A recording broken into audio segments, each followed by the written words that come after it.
Volume 1, Chapter 1, Royal Road Summoned. I had come to the town library to hang out and read some books. Wait, that's a terrible place to start. I haven't even introduced myself yet. The name's Iwatani Naofumi, college sophomore, and I'm what most people would call an otaku. I wasn't always this way, but after I was introduced to video games, anime, and otaku culture, there's no way I could ever go back to caring about something as boring as studying. Once my parents realized I was a lost cause, they decided to focus their efforts on my little brother instead, forcing him into some big-name cram school to ensure his future.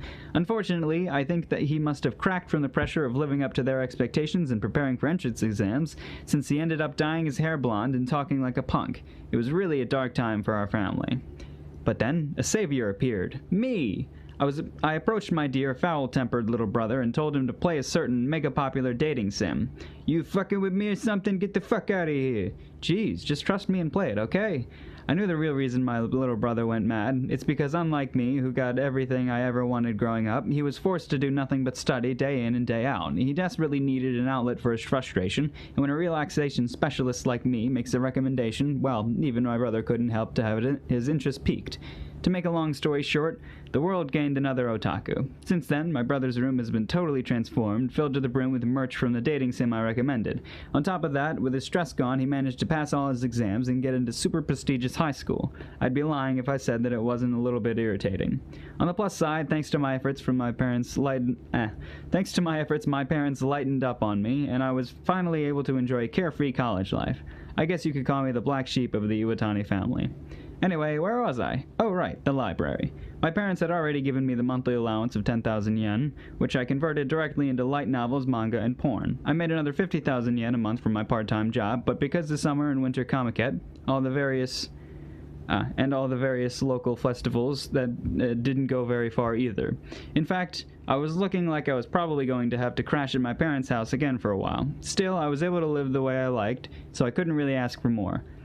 As far as I was concerned, just having my tuition and food expenses covered was more than enough.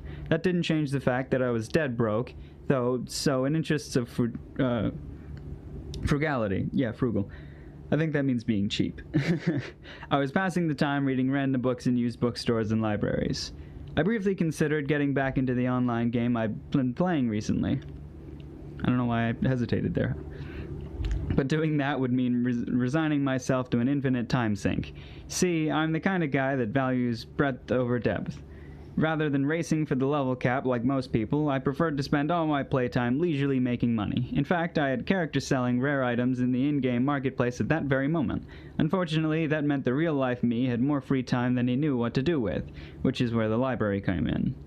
It happened when I was scanning over the section dedicated to dedicated to old fantasy novels.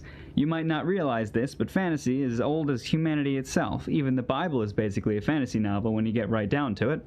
The Weapons of the Four Saints. For some reason, a worn-out old book with nearly illegible title suddenly fell off the shelf.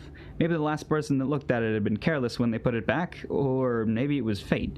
At any rate, I sat down in a chair and started reading. Flip, flip, flip. Apparently, it was one of those books that starts by going over the setting in excruciating detail.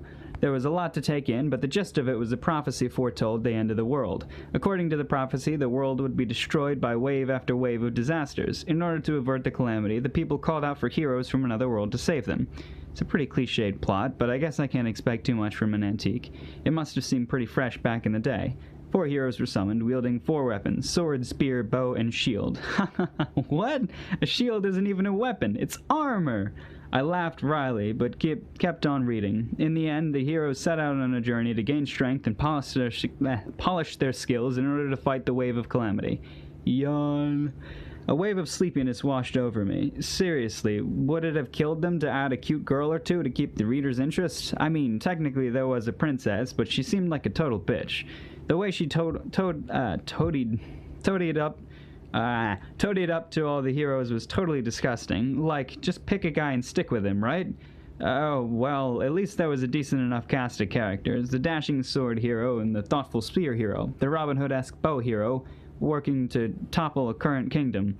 But when the story turns its attention toward the shield hero, I inadvertently let out a gasp as I flipped through the pages. Everything after the page about the shield hero was completely blank. No matter how many times I looked, there was nothing there. What the hell is this? Before I knew what was happening, my vision grew dim and my consciousness began to fade. Even in my wildest dreams, I never could have imagined that, just like that, I'd end up in another world. Yeah, boy! Going to another world! Man, these stories are everywhere. But I still kind of enjoy them. And I like this guy's personality. And the style of the whole book, at least from written in this first chapter, is making me really enjoy this. So, I'm going to have a lot of fun, and I'm going to read the next chapter, and that'll be uploaded tomorrow. Stick around, keep watching, read with me if you want. I don't know, this is fun though. I like this one. I like this first chapter.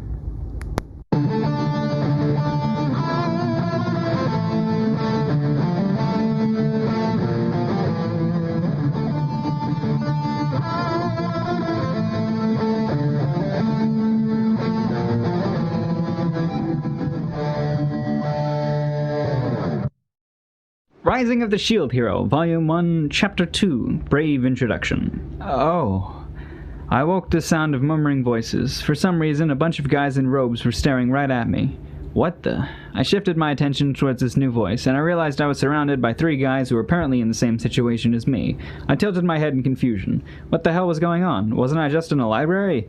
No matter what direction I looked, massive stone walls loomed over me. Or maybe they were brick. I couldn't tell. At any rate, I'd definitely never been in a building like this before in my entire life. Beneath me was an altar with a strange pattern drawn in glowing paint. Drawn on it in whatever. It looked like a magic circle you'd see in an anime or something. Wait, more importantly, when did I get a shield? It was strangely light, and almost felt like it was clinging to my arm. This was too weird. I tried to drop it, but no matter what no matter what I did, it refused to come off. Jesus fucking. So are you guys going to tell us where we are? The guy with the sword called out to the robed men, and in response, "Oh, honorable heroes, please save our world." Huh? We all replied in unison. What do you mean by that? This way this conversation was headed felt strangely familiar, like something I might have read before in a web novel, maybe. I said that so weird. You must have many questions, but time is short. You are the chosen heroes, summoned here by an ancient ritual. Summoned? Right, okay. Obviously, I couldn't wrap my head around that one, but I figured it was probably best to just go along with it and hear him out. Currently, this world is teetering on the edge of destruction. We pray of you. Please lend us your power. The robed man bowed. Man, so much talking. This sucks, right? Can we go now? The other 3 people summoned here with me spoke up, interrupting my efforts to smoothly progress the conversation. And not only that, to answer in such a way. Listening to people when they were talking to you was just basic manners. As if they could hear my silent rebuke, all 3 of them turned to face me.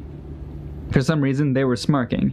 It almost seemed like they were enjoying themselves. I mean, if this was actually real and we had really been transported to another world, well, I'd be lying if I said it didn't feel like a dream come true, but that was all the more reason to pay attention, right? Don't you guys have any shame at all suddenly dragging us here without our permission? The guy with the sword, he looked to be in his late teens, brandished his weapon. Even if you send us home when the job is done, that's basically just using us as slave labor, you know? The guy with the bow voiced his agreement with a glare. You get where we're coming from, right? Keep in mind that depending on your answer, we might have to become your enemies. I could sympathize with what they were saying. It was our right to confirm our situation and whether or not we'd be rewarded for our efforts. Still, to raise their weapons like that, these guys had some serious balls. Somehow I was starting to feel outclassed. That please, at least have an audience with the king before you do anything rash. You can discuss the details of your compensation there. One of the robed men opened the heavy-looking door and gestured us inside. Well, I guess that's that. Seems like it. Though talk is talk, even if it's a king. With that, the other 3 guys headed toward the exit. I followed behind them so as not to be left behind. Compared to the dark room we'd started out in, the stone hallway was bright and lively. The air here smelled sweet.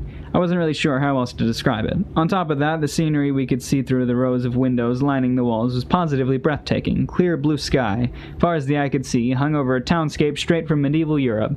However, we didn't have long to marvel at the spectacle before we were ushered throughout the hall into a large audience chamber. Oh, so these are the heroes of old. A self-important old man was looking down at us with an appraising gaze. I couldn't put my finger on it, but something about him made me uneasy. If I had to guess, it was his eyes. There's no way I could ever like somebody that looked at other people like that. I am the king of this country. Old Grey Melromark, this 32nd. Raise your heads, heroes. I resisted the urge to point out that none of us had our heads lowered. I wasn't an expert on courtly manner, but at the very least I knew better than to talk back to a king. No, I shall explain the current situation. This country, nay, the very world is on the path to ruin. Basically, it was like this. Prophecy existed which persisted to the end of days. It spoke of wave after wave of calamity which would beset the lands. If nothing was done, the world itself would fall into ruin. Kinda knew that already. And the year of the prophecy had finally come. The sands of the ancient dragon's hourglass had begun to run once more. According to legend, the dragon's hourglass was supposed to serve as a monthly warning system for the wave of calamity. At first, people had written it off as a mere superstition. However, disaster struck the instant the final grain of sand fell, just as the legend said. A dimensional fissure appeared over Melromark, and a vast horde of monsters spilled out from within. Through the country's knights, though the country's knights and adventurers just barely managed to subdue them, the next wave was expected to be even stronger. There was no way they would be able to stop the calamity a second time, and so the leaders of the country decided to enact the ancient summoning of heroes in hopes that they might be saved. By the way, our ability to communicate with the people of this world was apparently a boon granted by the legendary weapons we all held. Good explanation for the language barrier. Aha, so you expect us to work for free then? That's sure convenient for you. It really is selfish, you know, dragging us into a problem that doesn't have anything to do with us. Judging from the way they were smiling earlier, they obviously weren't really upset, so why are they speaking so brazenly? It was probably time for me to speak up and smooth things over. Well, it's true that we have no obligation to help you, and suppose we do save the world, only to get sent home empty-handed after our hard work. Nobody would take a risk like that unrewarded. Ugh. The king shot a glance toward one of his retainers. Of course, it goes without saying that we were planning to richly compensate you for your efforts. The four of us clenched our fists excitedly.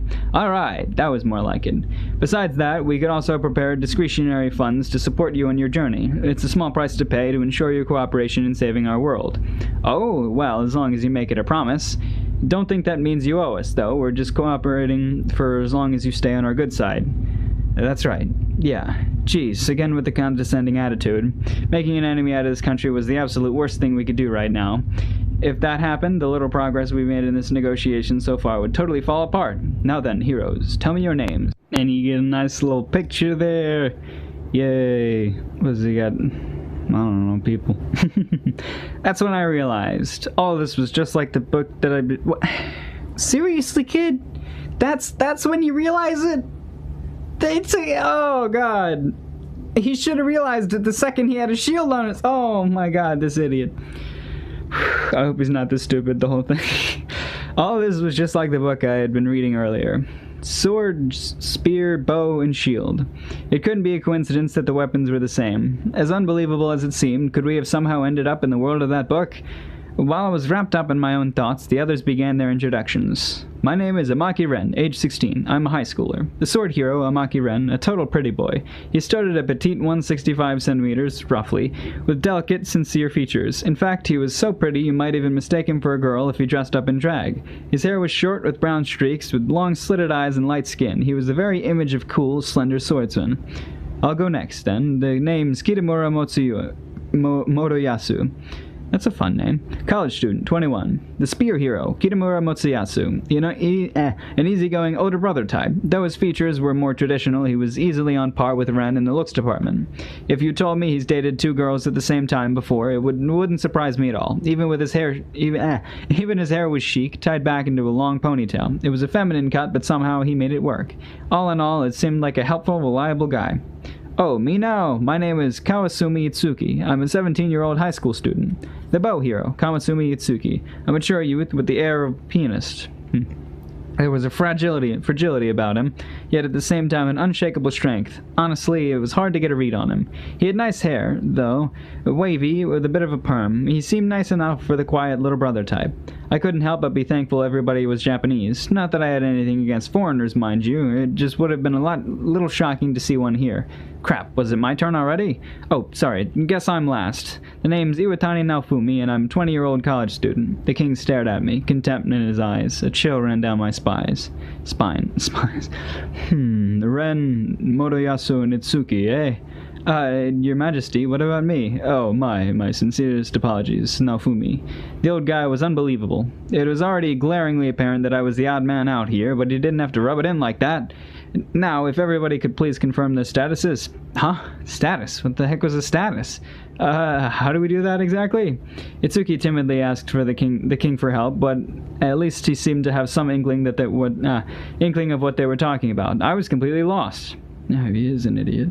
What, you guys didn't notice it the moment you got here? Ren seemed genuinely shocked that we could be so ignorant. This smug, know-it-all look on his face was totally irritating. There's a sort of icon in your peripheral vision, right? He was right. I hadn't noticed it before, but there was a really strange mark floating there. Just focus your consciousness on that. Focus my consciousness? I still didn't really get it, but I tried it out anyway. Ping! The icon suddenly expanded into a browser-like window that filled my entire field of vision. Iwatani Naofumi, Class Shield Hero Level 1, Equipment Small Shield, Legendary Weapon, Otherworldly Clothing, Skills None, Magic None. Within it, the various data presented was in easy-to-digest manner, so this was a status, huh? It was like something out of a game. I'm only level 1? What a pain in the ass. Yeah, can we really fight like this? More importantly, what the heck is this? Do you not have status magic in your world, heroes? Here, it is something that anybody can use. No kidding. No kidding? Whatever. Apparently, the ability to quantify and observe their actual physical parameters was considered normal in this world. Anyway, what should we do from here on out? Being such a low level is making me uneasy. About that. We would like you to go on a journey to polish your skills and strengthen your legendary weapons. Strengthen our weapons? They're legendary, right? Shouldn't they be strong from the start? I am simply relating the contents of the legend. It is written that the summoned heroes will grow and strengthen their legendary weapons. Again with the legends. So can we at least use something else until these things are strong enough to be useful? Motoyasu spoke up, twirling his spear absent-mindedly. He had a point, after all. My weapon wasn't even a weapon. It was a shield. Obviously, I would need something else to survive.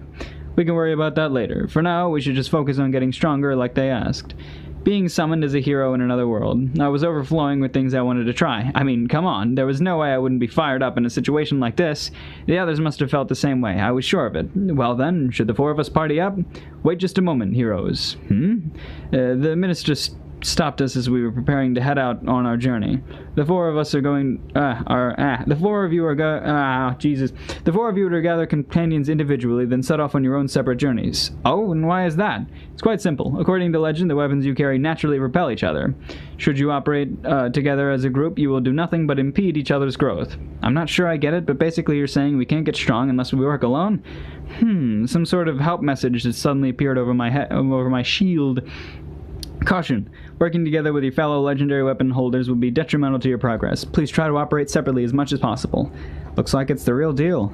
What was that game-like explanation, though? It's like we had really fallen into the world of a game. At any rate, it was nice to know that the legendary weapons came with a user's manual. I would have to make time to read through it all later. I don't know why that sentence killed me. So then, we need to gather companions, I guess.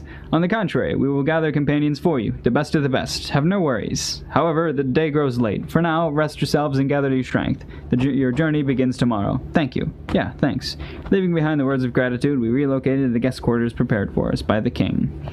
That was a long chapter. I get the feeling that they are going to vary in length, just because the first one was like 5 minutes, and this one is not.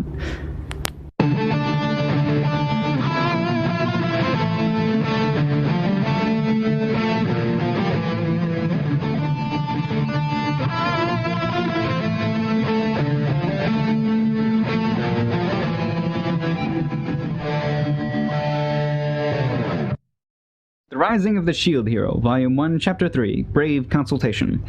Once we arrived in the guest quarters, we sprawled out on the extravagant beds that had been prepared for us, and went to work studying for the help menu for our weapons. At some point, the sun completely disappeared below the horizon, but I was so absorbed in reading that I didn't even notice. On the plus side, I was able to find out a lot of useful information. Apparently, the legendary weapons were almighty tools that didn't require maintenance. On top of that, if their owner diligently leveled up and fused materials into it, the new forms would unlock, which were recorded in something called the Weapon Book. It sounded interesting, so I decided to try pulling it up. Swoosh! The screen that appeared was filled with icons that extended well beyond its borders, all marked as locked. Amazing. It looked like I could develop my legendary weapon through various branching paths. It was just like a skill tree from an online game, and in order to learn skills, I needed to unlock the power sleeping in the weapons.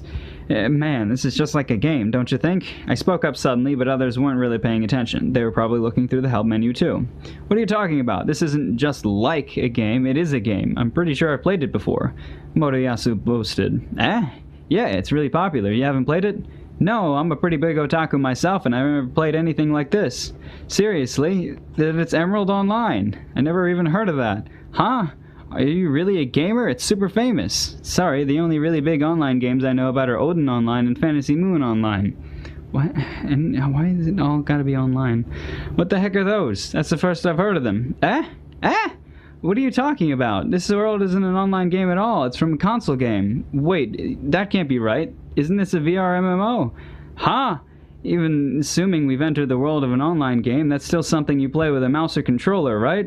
Ren tilted his head in confusion at Motoyasu's question. Mouse? Controller? What are you talking about, antiques? Aren't all the online games these days VR MMOs? Did you hit your head or something? Those kind of games only exist in science fiction. What? I get it already. Ren objected loudly. Thinking about it, he was the first person to notice the status magic, wasn't he? I got the impression that he's already used to it somehow. Itsuki raised his hand. Everybody, what game world do you think this is exactly? Bravestar Online. Emerald Online. I didn't know there was a game like this. While I currently thought the world seemed gamish, it didn't remind me of any game in particular. I see. By the way, it looks to me like the world of Dimension Wave, a console game. For some reason, none of us had ever heard of any of the others' games. Wait, we can sort this out. Motoyasu touched his hand to his forehead and tried to grip on the situation. Ren, according to you, this is a VR MMO, right? That's right. And Itsuki and Naofumi, you understand what he means by that. It's a term I've seen once in science fiction games before, yeah. I've read a few light novels about them.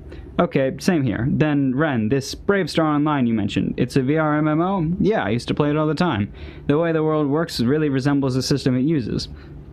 Based on what Ren was saying, he came from a world where the technology to dive into virtual realities was commonplace. So, do any of the games we've mentioned exist in your world's past? Ren shook his head. I've considered myself something of a gaming history buff, and I've never heard of any of them. Are you sure they're famous? Motoyasu and I both nodded. If he really was an expert on online games, it would be strange for him to have such a glaring gap in his knowledge. And while it was possible that the problem was on our side, you'd think at least one of us would be able to name a game that was actually popular. Then how about a question based on common knowledge? Like the name of the current Prime Minister, for example. Everybody nodded in agreement. Okay, all together now.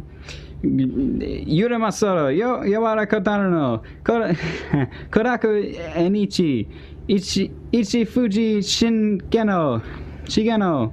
Fucking Japanese names.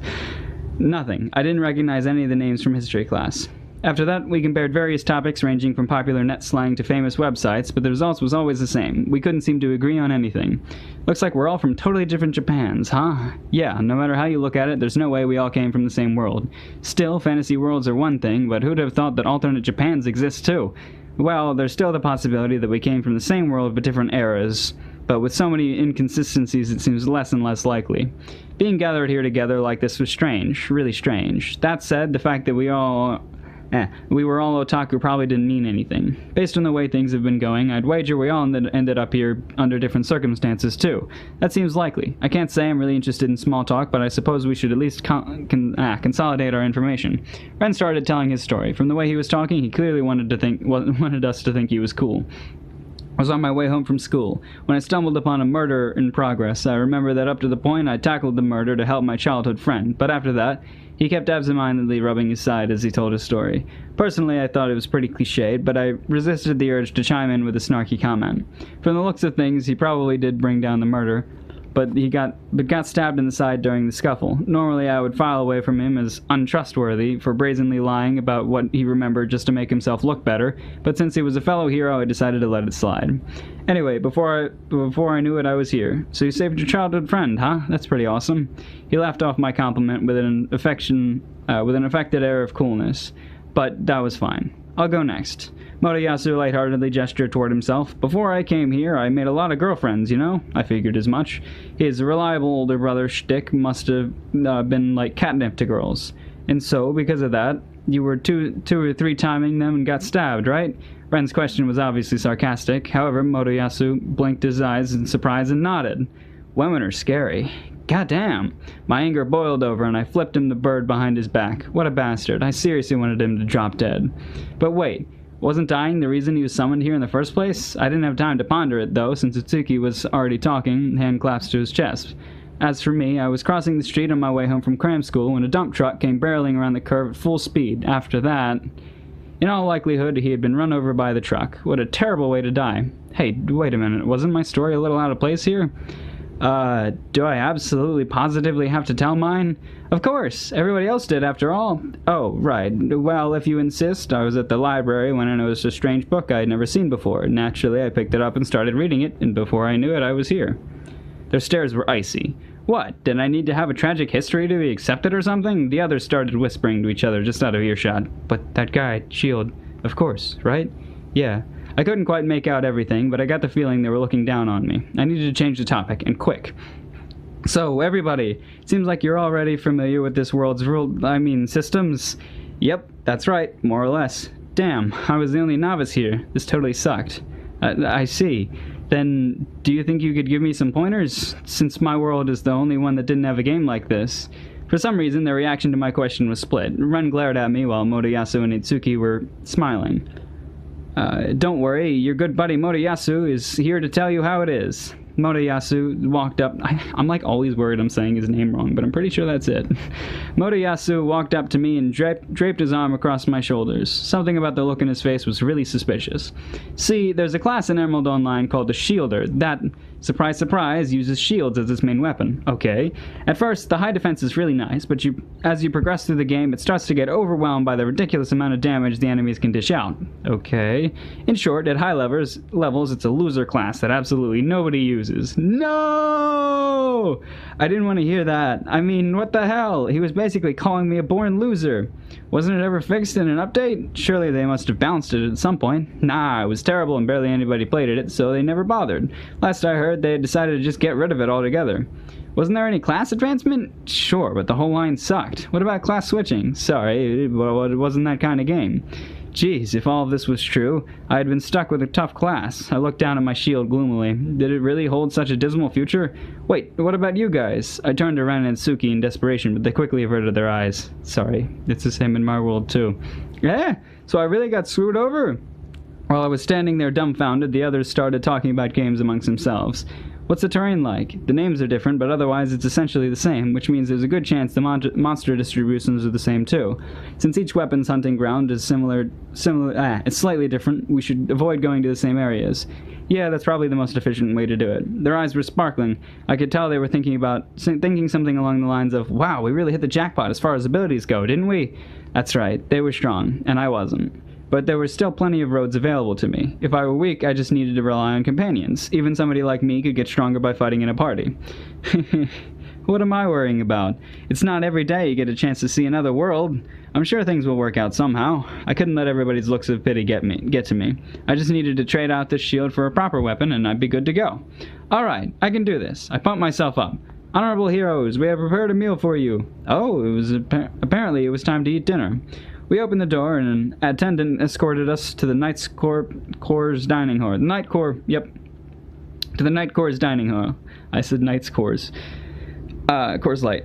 It was like a scene from a fantasy movie. Rows of tables were packed with food, like an all-you-can-eat buffet. Everybody, please help yourselves to whatever you like. Seriously? We have to eat the same time as the knights? Ren grumbled under his breath. Yeah, I kind of read that wrong. Seriously? We have to eat at the same time as the knights? That's kind of, yeah. I couldn't believe he was complaining when they had gone through the trouble of preparing us a feast. What a jackass. No, the attendant shook his head. I just wanted to be a girl. Why are there no girls?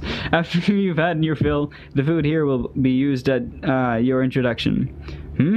As I took a closer look at the dining hall, I realized that the boisterous throngs of people filling the room were all cooks. So this was what they called preferential treatment, huh? Apparently they intended to introduce us to the knights when we finished. Well then, let's eat. And so we indulged in the cuisine of another world. It was a bit bland for my tastes, but there wasn't anything I couldn't eat. Though it was a lot of it was bizarre. There was even one dish that looked like an omelet but tasted exactly like an orange. After we were done, we returned to our room. Do you think they've gotten a bath here? They've got a bath here? It's a medieval setting, so chances are they have outdoor wash tubs. I'm sure they'd prepare one for us if we asked. It's okay, it's just one day after all. That's true. Anyway, I'm tired, and we got a big day tomorrow, so I'm gonna go ahead and hit the hay. The rest of us followed Motoyasu's lead and went to bed too. That night, I drifted to sleep with a smile on my face. My grand adventure started tomorrow. Morning couldn't get here fast enough. Yay. I'm sure it's annoying you as much as it is me that I have to read all of these voices in the same voice. But I don't like trying to do other voices. So, oh well. I also don't like the whole Asian thing of not saying he said and she said and they said and stuff like that. It gets a little confusing at times because you literally just don't know who's talking, but with enough context it makes sense. Which is also another reason for not deciding on voices for these characters, because I just would have no fucking clue who's saying what. So there you go.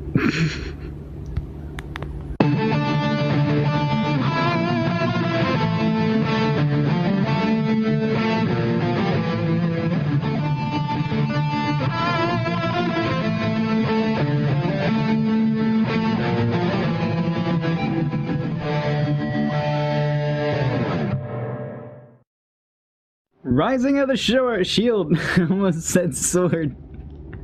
I said sword. Rising of the Shield Hero. The shield is the important part. Shouldn't fuck up that word. Rising of the Shield Hero, Volume 1, Chapter 4. Special hiring bonuses. The next morning. After breakfast, we eagerly waited to be summoned by the king, but of course, nothing was going to happen so early in the morning. Judging from the position of the sun, it must have been around 10 o'clock when they finally came to get us. We headed out from the excitement fluttering in our hearts. Also, some otaku knows how to read the position of the sun. Bullshit!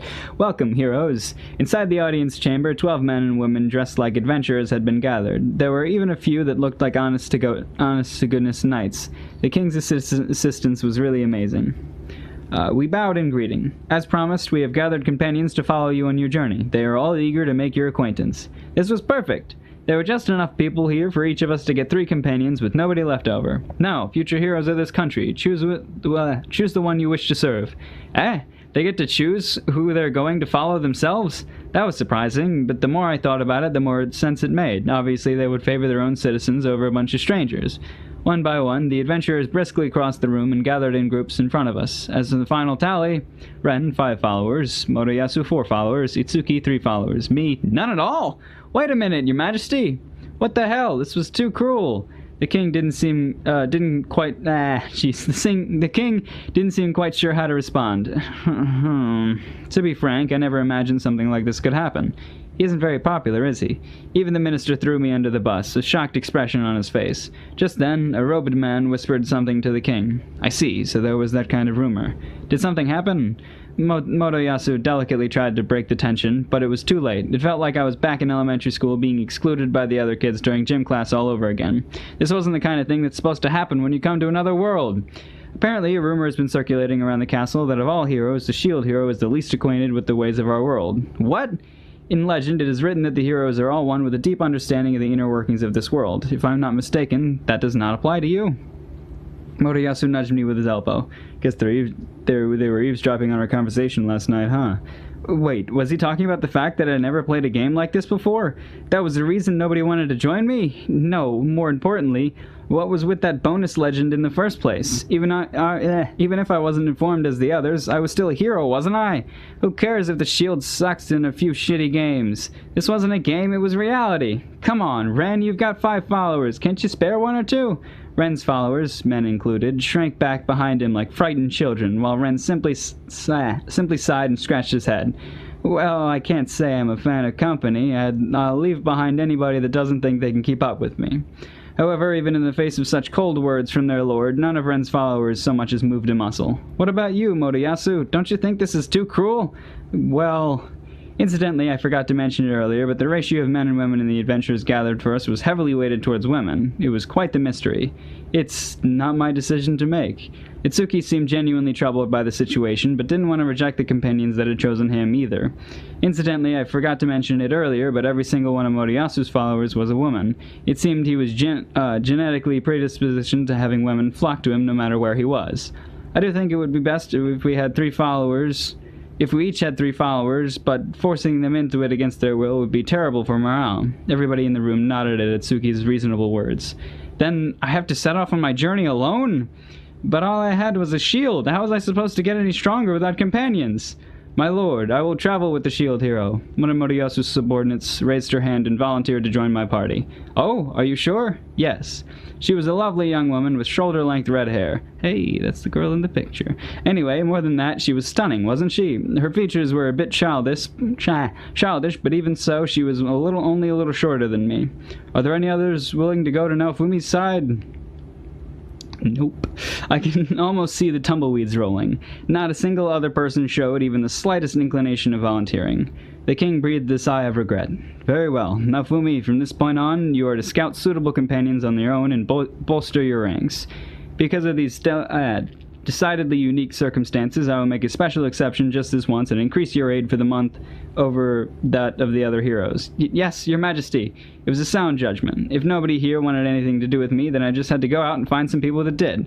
Then I shall distribute the funds.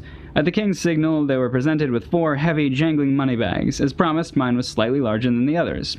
I hereby bequeath 800 silver coins to Naofumi and 600 silver coins to the other heroes. Use it to equip yourselves and then begin your journey. Yes. And so, our audience with the king ended. Everybody filed out into the hall and began their self-introductions. Nice to meet you, Shield Hero. My name is Mind Sphere. Let's do our best together, okay? Right. Yeah, you're a pretty good-looking girl. I was grateful to Mind for speaking frankly, without holding anything back. Though I had taken a hit to my self-conscious from the ordeal I just went through, the fact remained that this girl became my companion, and I just had to cherish my companions, because, compared to the other heroes, my weapons was essentially useless.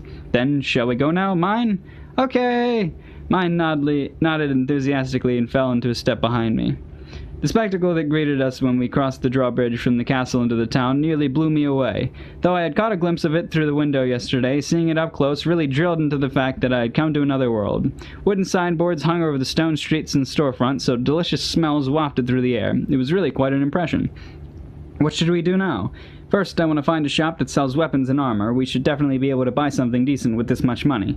Right, since I only had a shield, the first thing I needed was a real weapon. Without that, I would never be able to fight monsters, or anything else for that matter, and catching up to those guys would be next to impossible. On the other hand, they all had weapons that they had to develop from scratch. If I could get a head start out of the gate, then I'd be able to pass them in a flash. In that case, I know of a great little shop I can take you to. You do that for me? Of course, we're partners, aren't we? Mine guided me through the streets with a skip in her step. Then, after about 10 minutes, she suddenly came to a stop. We were in front of a shop with a conspicuously huge sign emblazoned on with nothing but a sword. Here it is. Whoa. Peeking in through the door, I could see that the walls were covered with weapons from floor to ceiling. Without a doubt, this was honest-to-God weapon shop. Not only that, it looked like they also dealt in armor and useful tools for adventurers. Welcome, the shopkeeper bellowed out with a greeting as we entered. His enormous muscular frame was exactly what you'd expect from the owner of a weapon shop. But that was great. It would have been a little disappointed if we had ended up using some sleazy ball of grease. This was really another world, huh? So this is a weapon shop? Ah, a new customer. The fact that you came in means that you must have an eye for quality. Actually, this girl here recommended you. I pointed at Mine, who gave a quick wave to the shopkeeper. Well, thanks for that, missy. Oh, don't worry about it. Your shop is famous around these parts, that's all. You flatter me. Anyway, the strangely dressed fellow is your boyfriend, I presume? That's right, to the people of this world, my clothes must have seemed otherworldly. Anybody judging me by my appearance alone would think I was a total weirdo. You can't tell who he is just by looking? Wait, you don't mean he's a hero? The shopkeeper stared at me for what seemed like an eternity. He doesn't seem very reliable. Hey, if you have something to say, say it. Of course, even if I didn't want to admit it, I probably did look pretty unreliable, but that's why I wanted to get stronger. I'm just saying, if you don't load yourself up with quality equipment, nobody will take you seriously. That's probably true. Ha ha ha, he was straight shooter, all right. From the looks of you, I'd say you must be the failure of the heroes, right? Urgh. I could feel my cheek twitching. Why did rumors about me seem to spread so fast? Well, whatever. I couldn't let it get me down. I'm the shield hero, Iwatani Naofumi. I'll be getting into a lot of dangerous situations from here on out, so I'm sure we'll be seeing a lot of each other. I figured it would be best to introduce myself properly and clear up any misunderstandings. Naofumi, huh? Well, if you're already planning to becoming a repeat customer, then I think we'll get along just fine. Nice to meet you. Geez, this guy was energetic. Hey, mister, don't you have any good equipment on sale? Mine pouted a little and batted her eyes at the shopkeeper. What's your budget? Let's see. Mine looked over and she was appraising my value. I'd say 250 silver coins or thereabouts. 250 of my 800 silver coins? I wondered if she was figuring in the cost of recruiting allies and paying for lodgings. Understood. Wait there a moment. The shopkeeper left the counter and wandered around for a bit before returning with a pile of weapons from various sections of the shop. So, kiddo, do you have any preference for any particular weapons type? Not really. I've never actually held a real weapon before in my life. In that case, I'd recommend a sword made for novices. He lined up a selection of swords on the counter in front of me. All these come with a coating of blood clean already applied. Blood clean? It's a special coating that makes blood and gore slide right off the blade to preserve cutting ability. Whoa. Now that he mentioned it, I was pretty sure I'd heard something in my world about blades wearing down after being used to cut meat a lot. So then, basically he was saying that all these swords will never go dull? Amazing. From least to most expensive, we've got iron, magic steel, and mithril. You might think they're a bit pricey, but I can guarantee their performance. Interesting. Did the toughness of the weapon vary by material?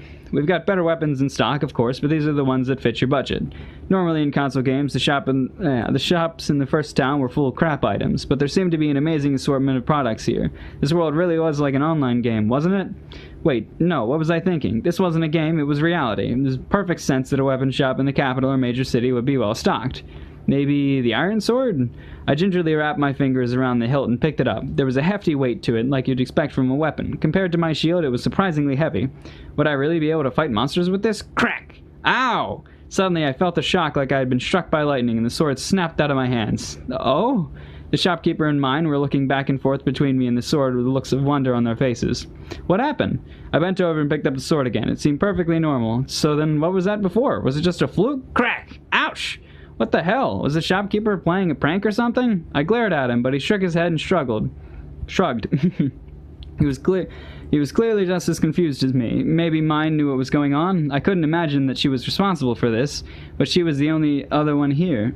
I figured it out already. I'm a smart kid. Didn't it just fly out of your hands on its own? Ridiculous. That was impossible. I stared at my palms in disbelief. As I did, a message appeared in my field of vision. Legendary weapon rule violation. Contact with an unauthorized weapon. Wait, what? I quickly pulled up the help menu and consulted the user's manual. There had to be something in there about... Aha! A hero can't fight with anything other than legendary weapons in his possession. Seriously? I couldn't use anything to fight except my shield? What kind of shitty game was this? Sorry, but apparently this shield is the only weapon that I'm allowed to have. I raised my head and smiled bitterly. Really? Could I have a look at it? Since I couldn't take the shield off, I held out my entire shield arm for the shopkeeper. I felt a bit silly, but there was no way around it. He muttered something under his breath, and the small ball of light flew towards my shield and burst apart. At first glance, it's just a normal small shield, but there's something strange about it. Ah, you can tell? I was painfully aware that it was just a small shield, even my status magic said so. Though it did have the designation Legendary Weapon attached. See this fixed jewel in the center here? I can feel a powerful energy radiating from it. I tried examining it with appraisal magic, but I wasn't able to see much, even though there shouldn't be a type of magic I can't identify. Shopkeeper gazed at me and thoroughly stroked his trademark beard. It really is interesting. Anyway, if weapons are out, then how about some protective gear? Yeah, okay, that sounds good. Let's see, you already have a shield, so there's no need to worry about that, and since there's no point in splitting your budget between weapons and armor anymore, you should be able to afford something pretty nice. The shopkeeper started pointing out various sets of armor on display. Full plate armor restricts your movements, so it's not really suitable for adventuring. I'd say that a nice set of entry-level chainmail is what you need. I walked over to the armor he had recommended and touched my hand to it. The countless chain links jangled and swayed. I wondered what his defensive ability were like. Huh? An icon popped up. Chainmail. Defense up /resist S. Strange. Nothing like that had appeared when I was looking at the swords. Maybe it was because I couldn't equip them? How much does it cost? Mine addressed the shopkeeper. For you, I'll knock it down to 120 silver coins. Do you do buybacks? Well, I guess if you bought it back in good shape, I'd be willing to pay 100 silver coins for it. What's going on? Oh, Shield Hero. I was just asking him how much we could make back on this armor once you outgrow it. Ah, of course, that made sense. Right now, I was only level 1, but as I grew stronger, it stood to reason that I'd be able to equip more powerful equipment as well. This chainmail was just the best thing I could equip at the moment. Okay, I'll take it. Wonderful. I'll even throw in the innerwear for free. The shopkeeper's generosity rendered me speechless. I handed him the 120 silver coins for the chainmail. Would you like to wear it out? Sure. Okay then, right this way. I was guided to a room at the back of the shop where I changed into the innerwear and chainmail. I put my original clothes into a bag that the shopkeeper gave me.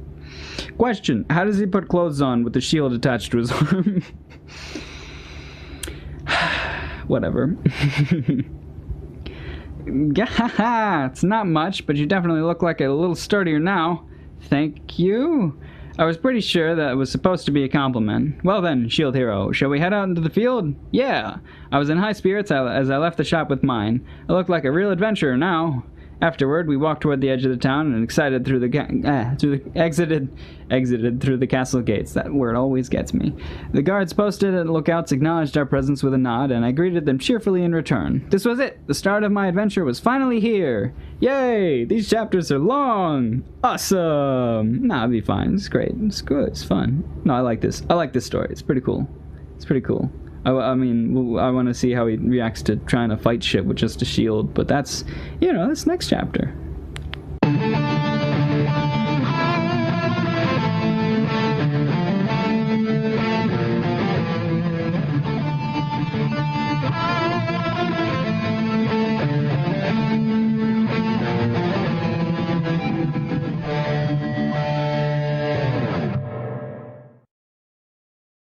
The Rising of the Shield Hero, Volume 1, Chapter 5. So I just love how green he is, by the way. I like his outfit. I didn't comment on that ever. Harsh reality of the shield. Outside of the castle gates, grassy plains extended as far as the eye could see. There was a stone road of sorts leading off into the distance, but aside from that, there wasn't so much as a trace of human civilization to be found. The last time I had seen anything like it was when I went on a trip to Hokkaido, but even that paled in comparison to this endless blue sky. This sea of green that stretched all the way to the horizon. The only thing that kept me from running around and frolicking to my heart's content was the knowledge that if anybody saw me doing it, my stock as a hero would plummet even further than it already had. Just a minute, Shield Hero. This area is home to many weak monsters. We should use this as an opportunity to warm up before things get tougher. Sounds good to me. This is my first time fighting, so let's do our best. Yes, please do your best. Wait, are you saying you're not going to help? I will, but before that, I thought it would be good if we figure out how strong you are on your own. Oh, I guess that makes sense. Thinking about it, mine... I had a thought that it might be Mine. I'm going to wait until someone says something about it, but it might be Mine, but I'm going to say mine anyway. Mine was probably already fairly experienced, which while I had no idea what I was even capable of. If she thought the monsters here were safe for me to start with, I should trust her judgment. We plodded through the plains for a while, until eventually we stumbled across a conspicuously orange balloon-like something. Ah, there's one now. An orange balloon, by the looks of it. Be careful, Shield Hero. It's weak, but extremely aggressive. What was that naming sense? It looked like an orange balloon, so it was called an orange balloon? I almost felt sorry for the thing. Grah! I could practically feel the hostility emanating from its ferocious growls and two vicious little eyes. The instant it noticed my presence, it charged right at me. Good luck, Shield Hero. All right. This was my chance to shine. I steadied my shield with my right hand and brought it down to the orange balloon. Smash! Boing! The spot I hit popped back up as if nothing had happened. It was surprisingly elastic. I had been sure it would burst immediately. The orange balloon snarled and snapped its teeth at me. Whoa! Clang! It made a solid-sounding noise, but I ignored it, even though the orange balloon was gnawing on my arm and it wasn't having any effect at all. It almost felt like a faint barrier was being emitted by my shield and protecting me. I looked at mine without saying anything. You can do it! Could I, though? Sure, I wasn't taking any damage, but I wasn't dealing any either. I needed to change my strategy. I challenged my inner martial arts and pummeled the orange balloon with my fists. Then, after 5 minutes, pop! It's finally split open. I heard a ping, and a message saying I had gained 1 experience appeared. EXP. Should I say EXP? Experience, whatever. To fight so hard for 1 measly experience point. It didn't bode well. These guys were way tougher than I thought they'd be. There was a limit to what I could do with my bare hands. Good job, shield hero! Mine was clapping, but it seemed a little forced. Just then, I noticed the sound of footsteps somewhere in the distance, slowly growing louder. I turned my head to see what it was, and saw Ren and his followers trotting along at a brisk pace. I briefly considered calling out a greeting, but I didn't have the nerve to disturb people running with such serious expressions. Suddenly, 3 orange balloons appeared in front of them. Slash! Without hesitation, Ren drew an arc with his sword, popping them one after another. He took them all out with 1 strike. Just how high was his attack score? Mine waved her hand in front of my face to snap me out of my daze. Don't worry about it so much. Every hero has their own way of fighting, that's all. Thanks, Mine. That's right, I just been used as a chew toy for over 5 whole minutes without getting so much as a scratch. It seems my defense score, at least, was actually pretty high. With my spirits rising a bit, I stooped down and picked up the remains of the orange balloon I defeated. As I did, a faint sound began to emanate from my shield. Interesting. I slowly brought the balloon scraps towards my shield. The instant I touched them together, a faint light glimmered, and the orange rubbery material was sucked into the shield's jewel. Orange balloon scraps acquired. I noticed that the weapon book was lit up now. I opened it to see anything had changed, and saw an icon for an orange small shield had appeared. It was still locked, though. Apparently I needed to gather more materials before I could actually use it. Is that the power of the legendary weapons? Yeah, it seems I can fuse certain materials into it to unlock new forms. I see. Incidentally, are those balloon scraps worth anything? You'd be lucky to get a single copper coin for them. And how many copper coins are in a silver coin? 100. Oh, well. I didn't really expect it to sell for much anyway. Anyway, you're up next, right? I suppose I am. 2 more orange balloons had approached us as we were speaking. However, mine drew her blade and struck them down with 2 swift, elegant cuts. That didn't last a second. No way. Even mine? This was my 2nd day as an official hero of another world, and after... I just keep thinking about how stupid this guy is. And after just 5 minutes of battle, I understood my standing perfectly. I finally realized just how weak or rather, this shield really was. Well, first of all, you're fighting a balloon. Anything with anything... It's a sword, so it's sharp, so it can pop the balloon. All he has to do is push with his shield, and his weight is to compress the balloon. Like, has this guy never popped a balloon in his life? Ah, God, whatever. It would probably be best to let mine handle the fighting from now on. Okay, new plan. You attack and I'll defend. Let's see how far we can get. Roger. Mine agreed immediately. Afterward, we walked through the plains until the sun had nearly set, slaying every balloon we encountered. Apparently they came in a variety of colors, since aside from the standard orange balloons, we ended up fighting a few yellow balloons, too. There are stronger monsters up ahead, but we should probably head back to the castle soon before it gets dark. No, but I wanted to keep fighting some more. Since I wasn't taking any damage, defending against the balloon's attacks was really easy. I felt like I could keep going all day. I understand your feelings, Shield Hero, but I was hoping we could visit the weapon shop again before they close. If you buy me better equipment, we will easily be able to progress much further than this tomorrow. I guess I can't argue when you put it like that. But was it really okay to stop here when I was so close to leveling up? I had already fulfilled the material condition for the orange and yellow small shields, so all I had to do now was gain a little bit more experience and I'd actually be able to use them. By the way, I kept collecting balloon scraps even after fulfilling the conditions. They might only be worth a single copper coin each, but hey, money was money. In the end, though, mine got her way, and we paused our adventure midway to return to town. Seriously, though, just... weight and the pressure would pop the balloon. If it's literally a balloon, that's it. That's all he's got to do, is to push down on it. Just jump on it, shield straight into the ground. I mean, like, he has to hit the ground himself, but he would pop the balloon underneath of him, and he wouldn't take any damage, and he would kill the thing, but hey, you know what? It's fine. I really hope this is not a constant theme, or I will get really annoyed when reading this, and that actually could be fun for some people, so...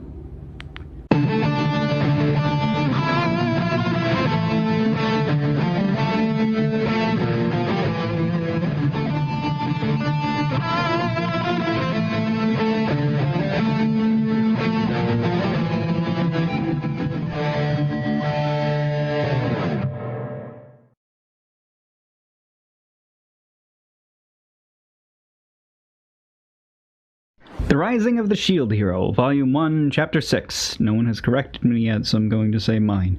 Mine's Betrayal. By the time we got back to the castle town, it was already evening. We headed straight for the weapon shop. Ah, if it isn't the Shield Kiddo. You know, the other heroes stopped by after you left.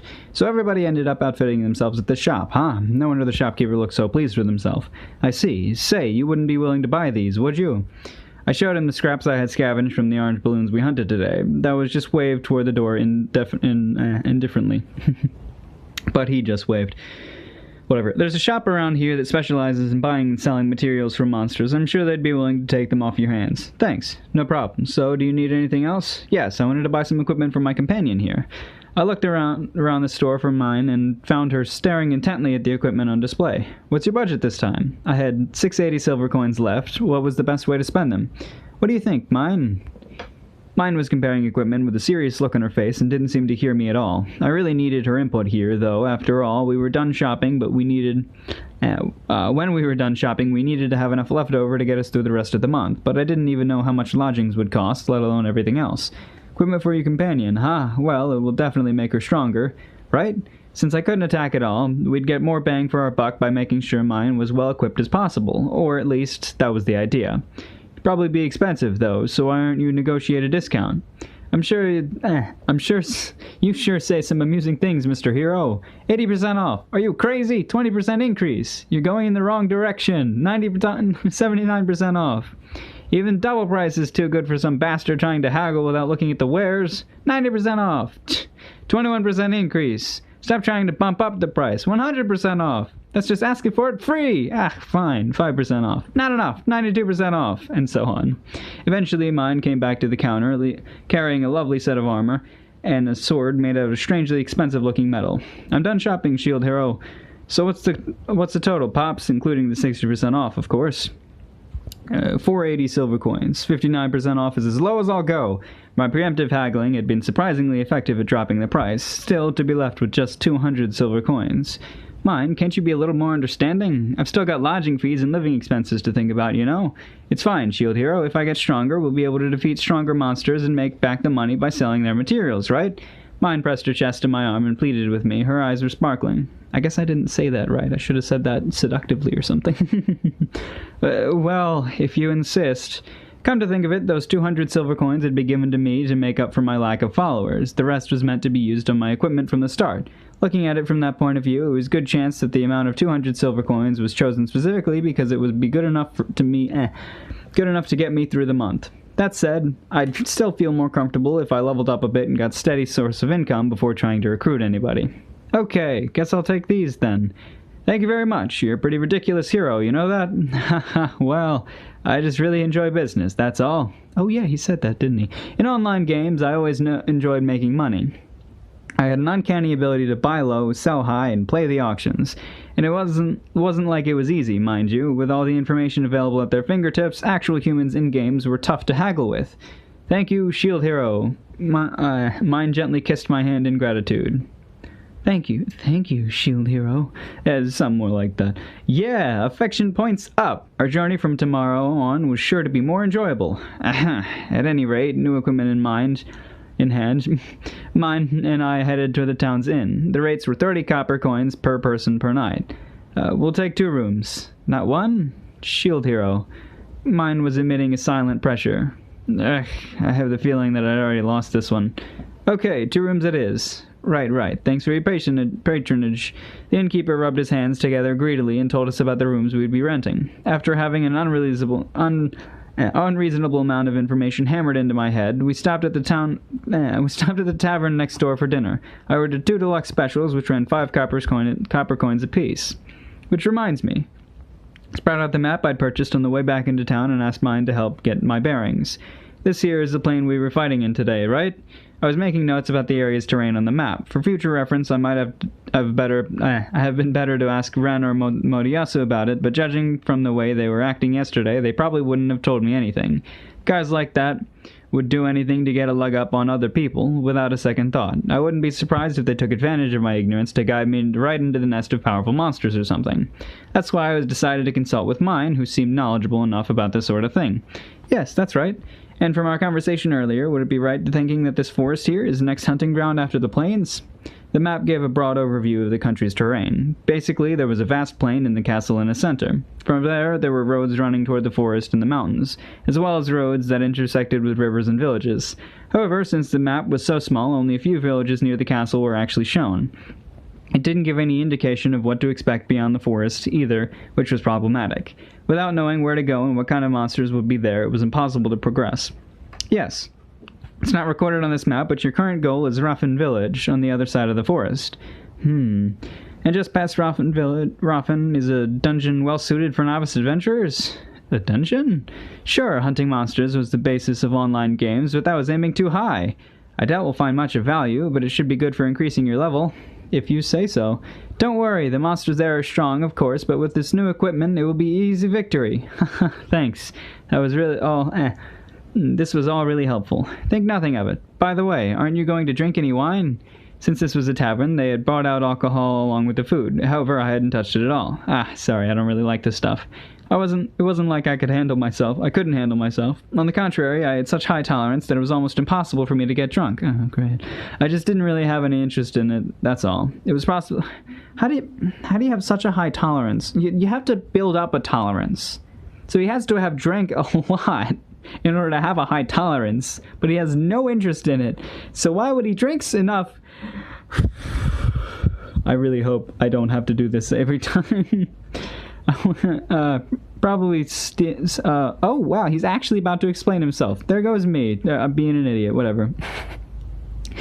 Oh gosh, it probably stemmed back to the times I went out drinking with friends in college and had to sit there and watch everybody get drunk off their asses while I stayed stone cold sober. No, never mind.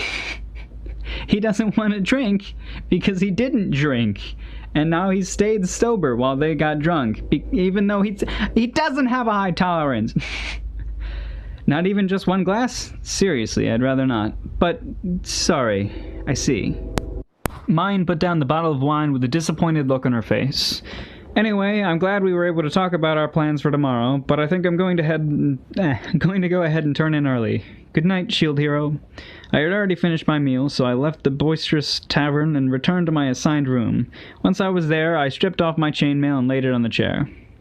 I set down my pouch of silver coins on the table. This inn required payment in advance, which meant I was already down 199 silver coins and some change.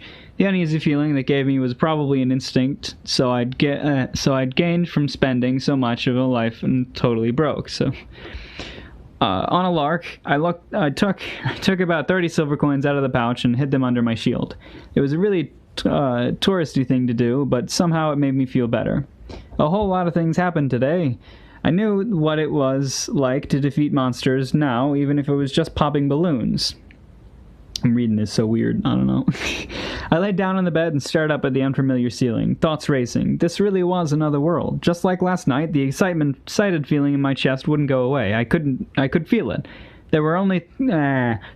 things were only going to get better from here on out. So what if I didn't have many companions as the other heroes? I had my own path ahead of me. There was no need for me to aim at being the strongest, as long as I did the best I could. My eyes are getting heavy. The joyful racket was coming from the direction of the tavern, and I could almost swear I heard Moriyasu Nitsuki's voice among the noise.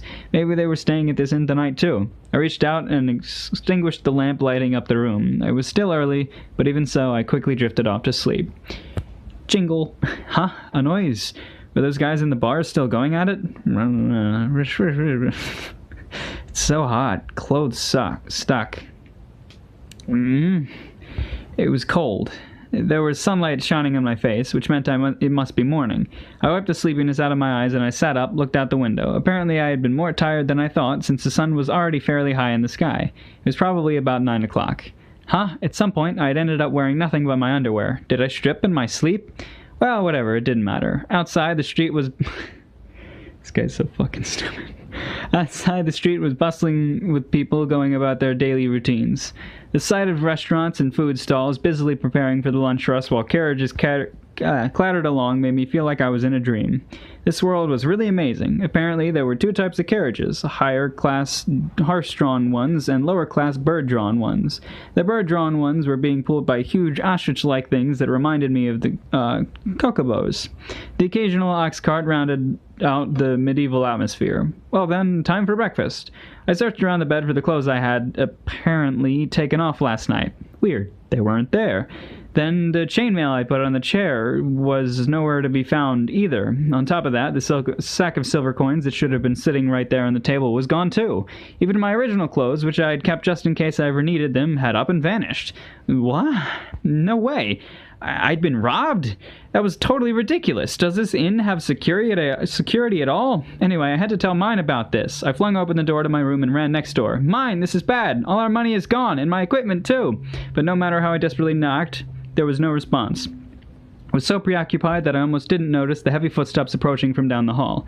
Before I knew it, I had been surrounded by castle knights. Thank goodness. I could see a light shining in the darkness. Once I explained what had happened, they'd definitely catch the guy that had done this. He'd ever regret messing with a hero. He'd regret ever. You guys are from the castle, right? You gotta help me. I earnestly appealed to the knights. Where the hell was Mine? This was serious. Shield hero. Yes? Huh? Their response seemed somehow hostile. You've been ordered to appear before the king. Come with us. Appear before the... Wait, no. First you have to help me. A thief came in last night and... I said, let's go. The knight roughly took hold of my arms and started dragging me down the hall. Hey, stop. Listen to me. What were they doing? I was still in my underwear, for God's sake. Mine! Mine! But the knights ignored my cries, and I was forcibly brought back into the castle in one of the very carriages I had thought were so wondrous just a little earlier. Nobody told me anything. I had no idea what was going on. The only certainty was their eyes that clearly regarded me as a criminal. Well, he just got shafted. Good thing he kept that 30 silver under his shield.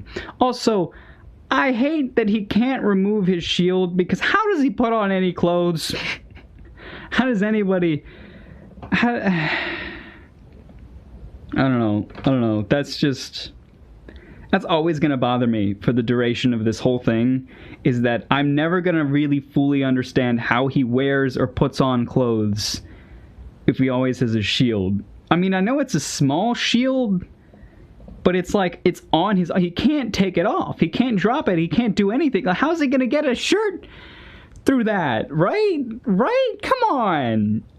Ah, God.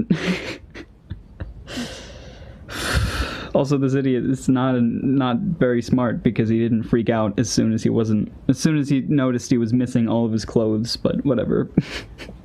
Why am I still talking? Oh, if you noticed a weird break... That's because I had to edit, because there was a train. You might have heard the train. You probably heard the train. There was a train, so I edited around it. But there was a little bit in there, and a little break. So I edited around that, though. Because these chapters are way too fucking long to be redoing them every time an interruption happens. Why am I still talking?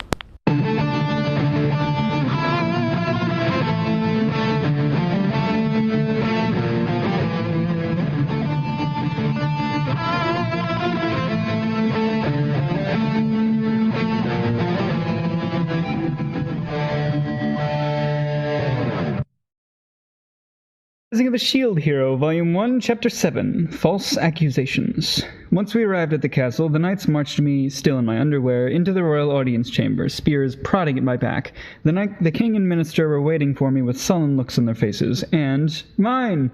Not only were Ren, Moriyasu, and Itsuki already there, along with all of their followers, but Mine as well. However, when I called out to her, she shrank back behind Moriyasu and glared at me. Huh? What's with that reaction? Everybody was looking at me as if I was a villain. You're saying you don't remember? Moriyasu questioned me with a threat of menace in his voice. What the hell was with all this? Don't remember what... Huh? I suddenly realized that Moriyasu was wearing my chainmail. Oh, wait a minute. You're the thief!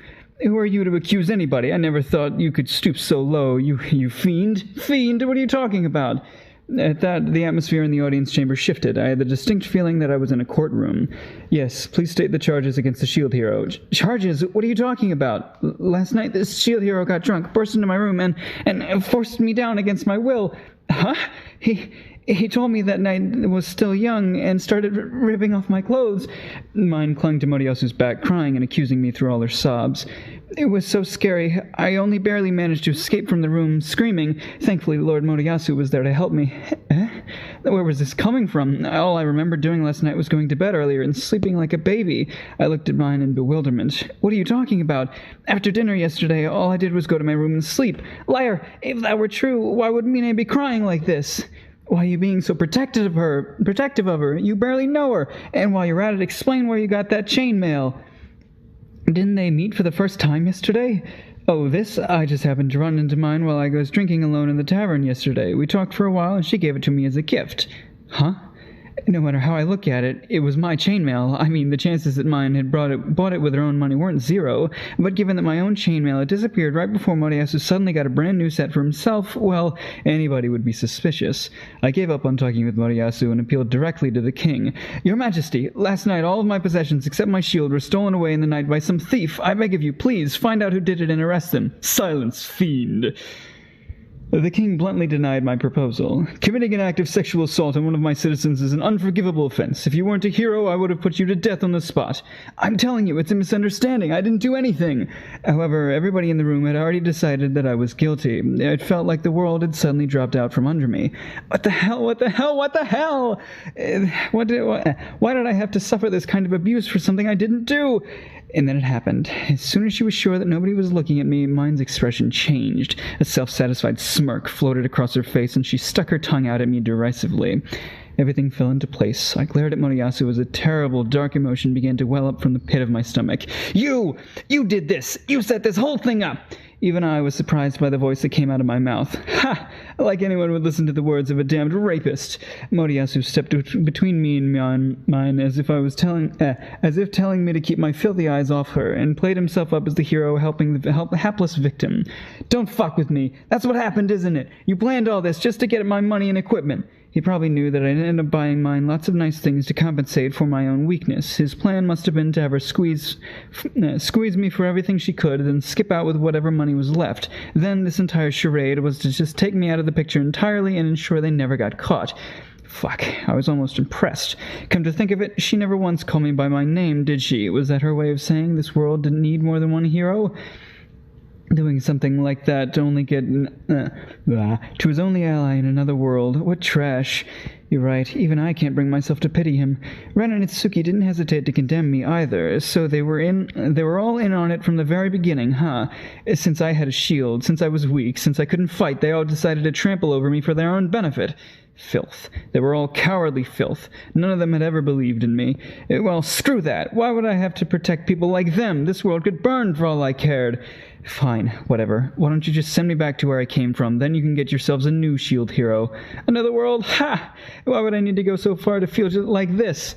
As soon as things get inconvenient, he runs away. Huh, how disgusting. I agree. Somebody who would throw away their duty and assault a woman is just go. A person like you could never be a hero. I wanted to kill them. Ren, Moriyasu, Itsuki, I wanted to kill them right there. This should have been my chance to enjoy an adventure in another world, and they had ruined it. Well, what are you waiting for? Send me back! However, the king merely folded his arms and frowned. I wish there was a way to send a hero like this back to where he came from. I truly do. However, my researchers have informed me that another summoning is only possible after all 4 of the current heroes have perished. What? That can be. No way. Finally, even the other 3 heroes were at a loss for words. There was no way to return to our original worlds. You're saying we're stuck here? This had to be some kind of joke. You guys can't let me go any time now. I struggled out of the knight's grasp. Hey, what do you think you're doing? Don't even try escaping. In response, one of them punched me. What a nice sound. However, it didn't hurt at all. It seemed like the same couldn't be said for the knight that did it, though, since he was clutching the arm that he used to hit me and grimacing in pain. So, if you can't send me back, what are you going to do with me? I shook the numbness of being restrained out of my arms and addressed the king. Nothing. You exist to fight the wave of calamity, so there will be no official punishment. However, your crime is already well known amongst the citizens. That shall be your punishment. Do not expect to find any work in my kingdom. Oh boy, you sure are generous.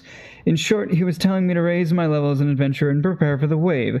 You will return here in a month to fight. Even if you are a criminal, you are still the shield hero. Make no attempt to escape your duty. I get it. I'm weak after all, and time's wasting. That's right. I had totally forgotten about the money hidden in my shield. Hey, this is what you wanted, right? I hurled my last 30 silver coins right in Moriyasu's face. Whoa, what the hell you... Of course, Moriyasu started ranting at me again, but I ignored it. As I left the castle, people pointed in my direction and started whispering amongst themselves. I really couldn't say it was surprising. Rumors here spread quickly, after all. At any rate, my trust and my money both disappeared completely. This was the true miserable start of my adventure in another world. You might notice that it's 2019 that I'm uploading this video. It's also, the anime is out now. And I was looking at the views, because now that the anime is out, the videos are getting more views and all that. And I was looking at the playlist, and apparently Chapter 7 is missing, and I had never noticed it. So I thought, hey, let's record Chapter 7. And here it is. I listened to Chapter 6 a little bit to get a feel for how I did some of the voices, and most of it was just my voice or whatever, so it's probably not super consistent. And I also pronounced her name Mine still, because that's how I did it in Chapter 6. I haven't watched the anime. I don't care to watch the anime. I don't really like this story that much. But it's probably pronounced Mine. At some point during the recording of this, in the 100 or so chapters that I did, I switched to calling her Mine, I think. But anyway, yeah, it's a kind of a fun story. I don't actually, hate it. I just gave up on it eventually, and, it's gonna get more views, and I don't know. Maybe I'll continue it. Maybe I'll go... should go back to Kumo or whatever. I just recorded this with my phone, again, because the earlier videos were all with my phone anyway. A different phone, but still, I didn't care about digging out the mic and going through all that complicated mess. I just wanted something to upload to have Chapter 7 up. If there are any other chapters that are missing, I'll do those, but I don't think I'll really continue. I don't know. Maybe I will. I did have fun doing this just now, because I always have fun with it. It's just so... I don't know. It's a complicated mess. Maybe I'll go back to it. Maybe I won't. Maybe I'll start something new. Who knows? Anyway, take care of yourself. Bye-bye. Things are starting to get interesting. The Rising of the Shield Hero, Volume 1, Chapter 8, Disgrace. A week passed. In all that time, I had yet to leave the area directly around the castle. Yo, shield brat. Ah! I was walking around half-town, half-naked when the owner of the weapon shop called out. Well, it was true that I had wandered in front of his building, but what business could he possibly have with me? I heard you tried to rape your comrade. I'm gonna hit you now. He walked right up to me in a rage, fists clenched, with no intention of hearing me out first. Even you! It was the same everywhere. Nobody wanted to listen to me. As a foreigner to this world, I might not really know what passes for common sense, but clearly sexually assaulting an unwilling woman was absolutely impermissible. Still, it was strange. Even looking at this old guy prepared to beat me to death, I couldn't see anything but that bitch's face. I clenched my fists and defiantly stood my ground. Ugh, you! What's wrong? Weren't you going to hit me? The shopkeeper relaxed his fists and sighed. I changed my mind. Oh, guess it's my lucky day. No matter how low my attack score was, I was sure I could fight against a normal person well enough. However, hitting people for no reason wouldn't do me any favors. If I had the time to waste on something as unproductive as that, it would be better to go out and make money to fund my future activities. Plus, beating up on some balloons should be enough to make me feel a little better. Wait a minute. What? I had started walking to the castle gates, but the shopkeeper called out again. I turned around. He tossed me a small sack. You look ridiculous like that. Consider this a parting gift. Inside the bag were a slightly stained cloak and some cheap hempen clothes. How much? 5 copper coins. It's on clearance. Understood. I'll be sure to pay you back. I had been worried about wandering around in my underwear, so naturally I accepted his offer. You better come back safe now, since the only thing I believe in is money. Of course. I changed into my new clothes and headed to the plains to hunt balloons. I don't remember exactly how many that was, but that would still took 5 minutes to kill one. The fact that I wouldn't take any damage no matter how much they attacked me meant it was relatively easy work. I ended up spending the entire day fighting them just to take my mind off things and accumulated a fair amount of balloon scraps in the process. Level up! You have reached level 2. Orange small shield and yellow small shield unlocked.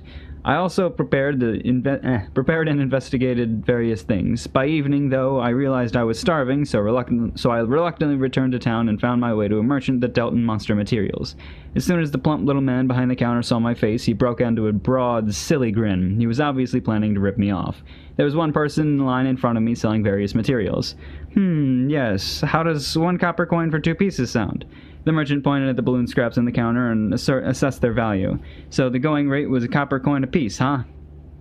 Please, thank you very much. The other customer left. It was my turn. Hey, I brought some monster materials I want to sell. Of course, welcome, welcome. Did he think I couldn't hear his greedy snicker or something? Ah, yes, balloon scraps, huh? I can offer you, how does 1 copper coin for 10 pieces sound? 1/5 of the value. What kind of ripoff was this? Didn't you just buy the same thing from the last guy for a lot more? Did I? I can't seem to recall. If things kept going like this, he'd probably try to excuse himself by saying, it's just business, or something along those lines. Well then, I grabbed the merchant by his collar and pulled him toward me. Why don't you buy these guys too? They're much fresher. Chomp! A snarling orange balloon clamped on the merchant's face. Gah! After letting him thrash around for a bit, I kindly pried the monster off and gave him a kick. How about we drag you to the edge of town and do our business there? I've got plenty more product in stock that I'd love to have you take a look at. I showed off the 5 balloons I had hidden under my cloak. It was something that I had thought of back in the plains.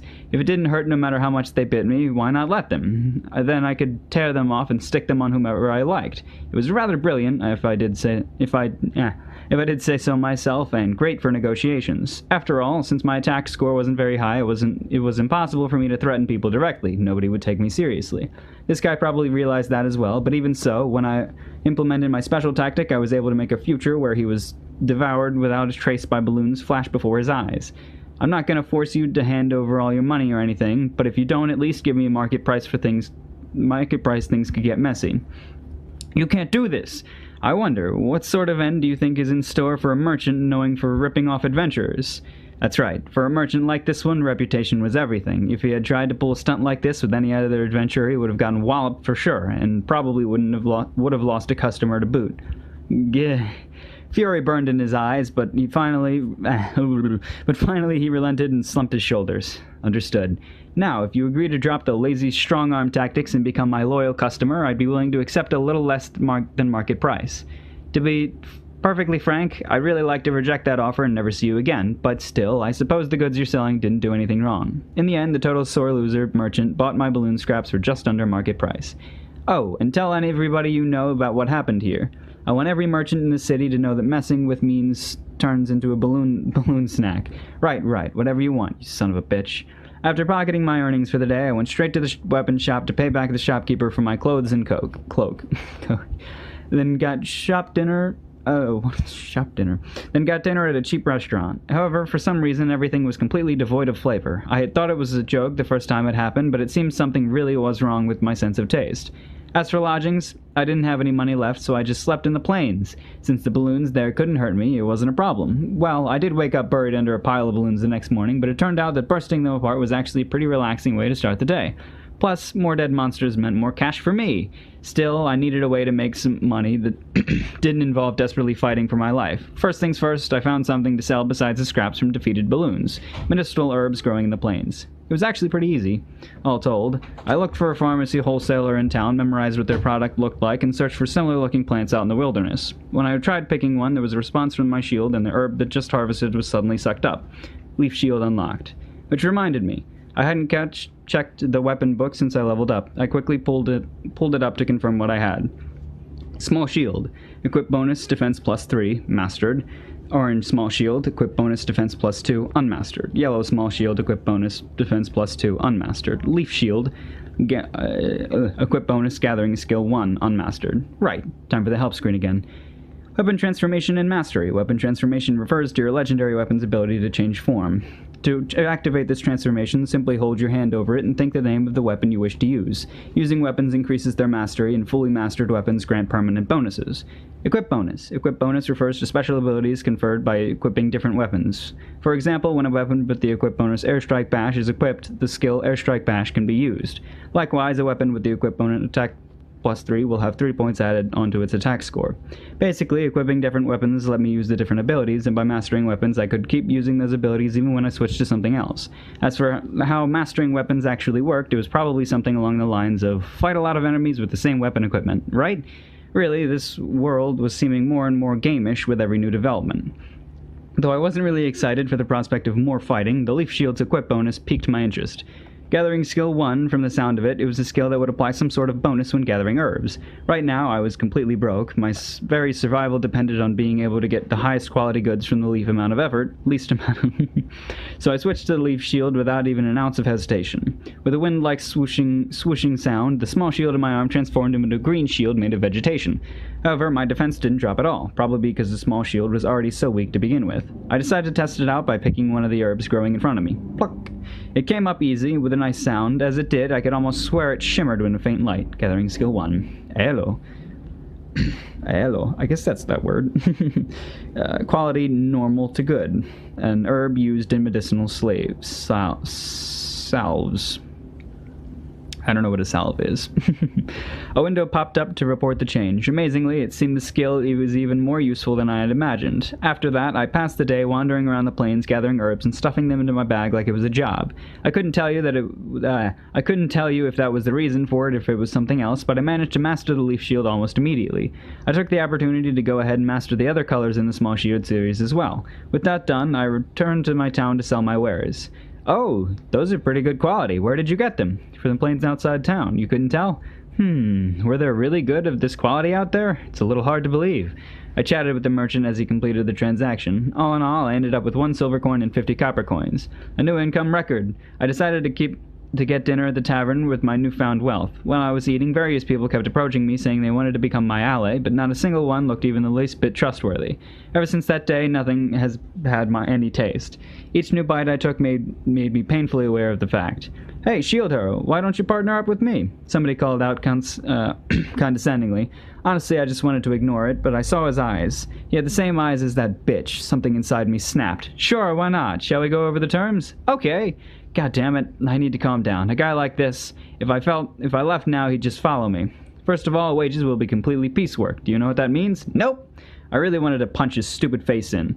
Basically, it's a method for determining how much of our adventuring income you get. For instance, say we earned 100 silver coins. As the leader, I get a minimum of 40% no matter what, with the rest distributed to you based on your performance. If you did all the work, we'll split the money. Whereas if you simply stood by and watched you get... If you simply stood by and watched you get nothing, of course, the actual amount I give you will vary at my discretion. What the hell? Isn't that just saying you're going to monopolize everything? If you do there's no problem, right? Assuming you're up to it. Well, whatever, I accept. Let's go buy equipment now, okay? Go buy it yourself. It's not my job to dress you. Probably the equipment has been his real goal. Once he had that, he's just robbed me and run off somewhere. He really was like that bitch. Oh, fuck it. Just give me all your money. Huh? What's a balloon doing here? Chomp! Oh God, it hurts! The balloon sent to the tavern into an uproar, but that wasn't any of my concern. I plucked up my balloon off the noisy idiot, left the money for my meal on the table, and walked out into the night. Where there are no honest people in this world, it seemed like every last one of them just saw other people as they pray to be devoured. At any rate, I gathered money like that little by little, and the same events repeating day in and day out. And before I knew it, 2 weeks had passed. Well, at least he knows how to do business, and he knows not to trust people anymore. So, yeah, I still like this. I think he's an idiot with people, but he's not an idiot with money, which is good. So, cool.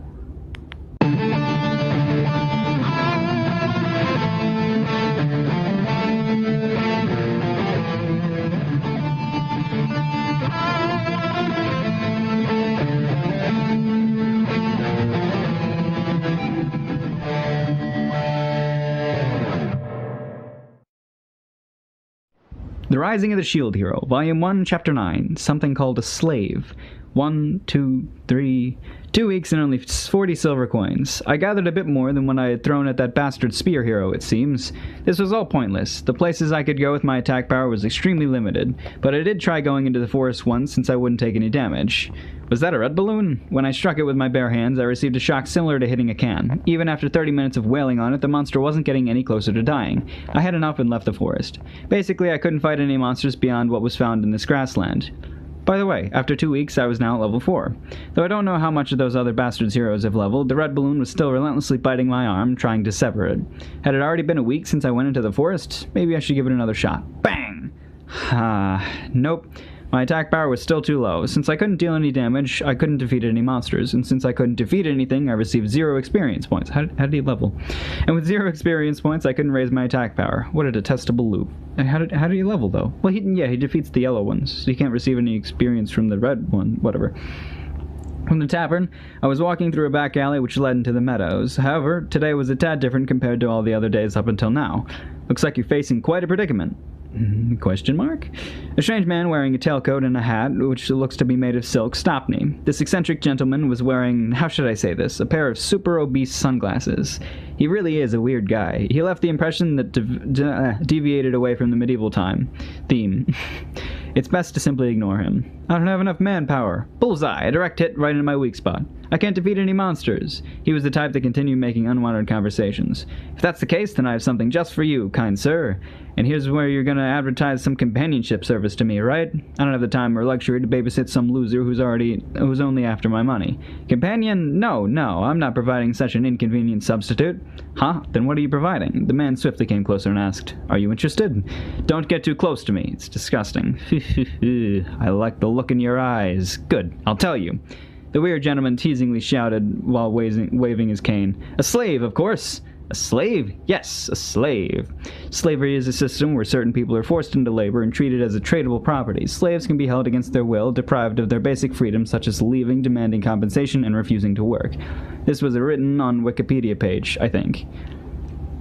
He's got Wikipedia? Or... Oh no, he just knew what slavery was from the past world. So slave trade exists in this world. Wow. Why would I want a slave?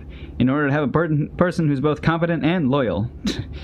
We cast a curse that will castigate the slave to death should they ever betray you. Huh? Very interesting.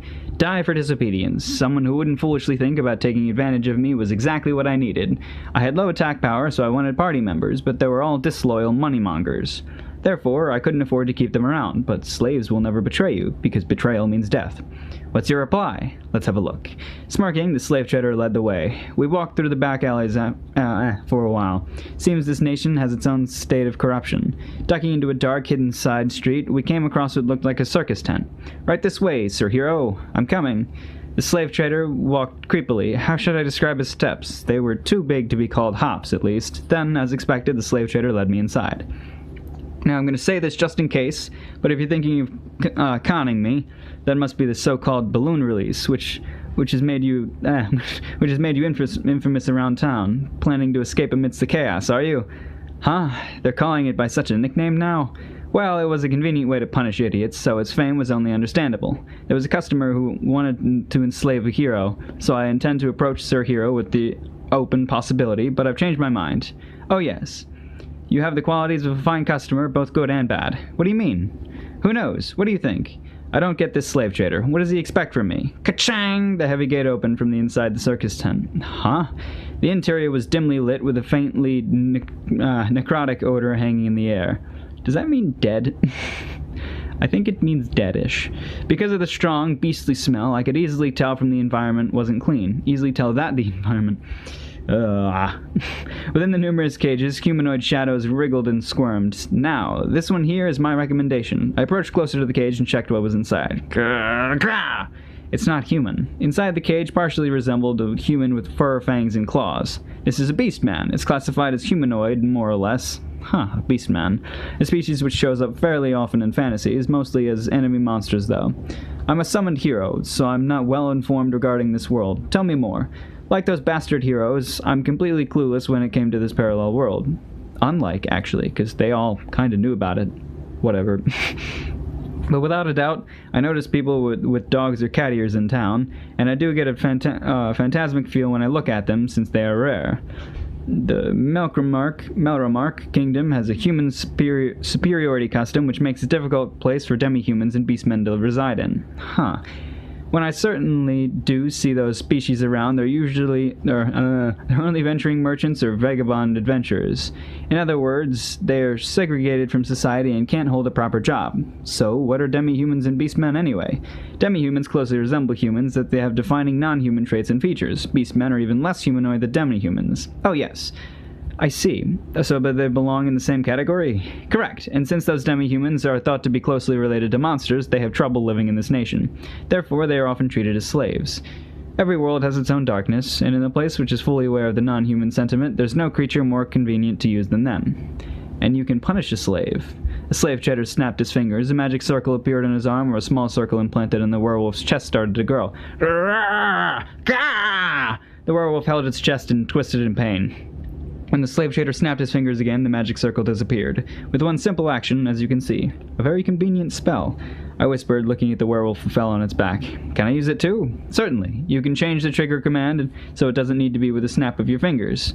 The trigger can be implemented as a conditional clause as well. I see. It's got a pretty convenient design. However, a ceremony to input your body's innate code into the spell will be necessary. So, we won't be confused by commands from other owners? Your sharpness on this subject is greatly appreciated. The slave trader smirked creepily. What a weird guy. Anyways, how much does this cost? As you know, this werewolf is from a capable species. When it comes to money, I'm sure that there are many rumors about me. How does 15 gold coins sound? I'm not sure about the market price, but you're stating a modest fee, I trust. 1 gold coin is equivalent to 100 silver coins. There's a reason the king delivered them with roses. Because of their high value, the gold coins are hard to exchange. The shops in town mostly dealt with silver coins, since they were more commonly used as a form of currency. But of course. The slave trader smirked as I stared back. You showed this to me knowing I couldn't afford it, didn't you? Yes, you will become a prominent person one day, and it'll be inconvenient for us if you weren't aware of our high standards. We can't have some other incompetent trader sell you inferior goods. He's a peculiar guy either way. This is the status of the slave for your reference. Slave trader showed me a small crystal. An icon began to glow and words appeared. Battle slave, level 75, species werewolf. Other skills and techniques are displayed as well. 75, almost 20 times my level. How easy will fighting be with someone this powerful under my command? It's likely stronger than any of the other heroes right now, though the pricing was iffy for its quality. Because of its poor state of health, it was probably still a drawback even if it could follow my orders. And does this price include all the other troublesome fees? It had previously been fighting at the Colosseum. I picked it up when it was discarded due to its broken arms and legs. Huh? So this is an inferior model. That was probably more of a understanding, like, huh. Yeah. So this is an inferior model, weak despite its level. Now that you've seen our best product, what kind of slave is to your liking? Something cheap and not crippled. Neither for fighting nor labor. So according to the rumors. I didn't do it! Either way is fine with me. So what other qualities are you looking for? Being domestic will be inconvenient. And of course, a sex slave is out of the question. Huh. Seems like the rumors were indeed false. I didn't do it. Yeah, I can say it, since I didn't actually do it. What I need now is simply someone who can defeat monsters for me as long as they're usable. Gender? Male would be preferable, but I won't stress over it. Huh. The slave trader scratched his cheek. The quality won't be good if it won't be good enough to be deemed as a pet. Is that alright? What do I care about looks? Even though its level may be low, if I want strength, I'll train it myself. A humorous answer for someone who doesn't trust in people. The slave isn't human, is it? Trading a slave is no different than practicing with this shield of mine. So long as it doesn't double-cross me, then I can train it. You've got me there. Slave trader held back his laughter. This way, please. We walked through the cage-filled tent for several minutes, passing the chaotic area into one which was less noisy. I turned my gaze and saw both decrepit youths and the elderly with forlorn faces. After walking a bit more, the slave trader stopped. These are the cheapest slaves which we can provide to Sir Hero, he said while pointing to the 3 caged slaves. The first one was a bunny-eared guy around the age of 20 with an arm bent at an odd angle.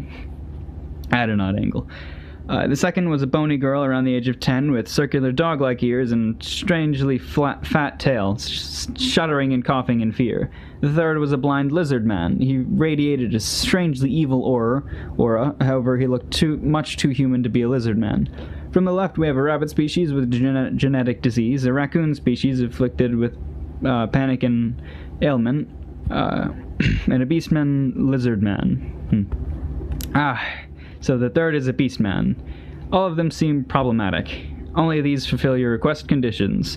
Anything lower than this, well, frankly, the slave trader looked at the back. I did the same. I could tell even from afar the stench of death.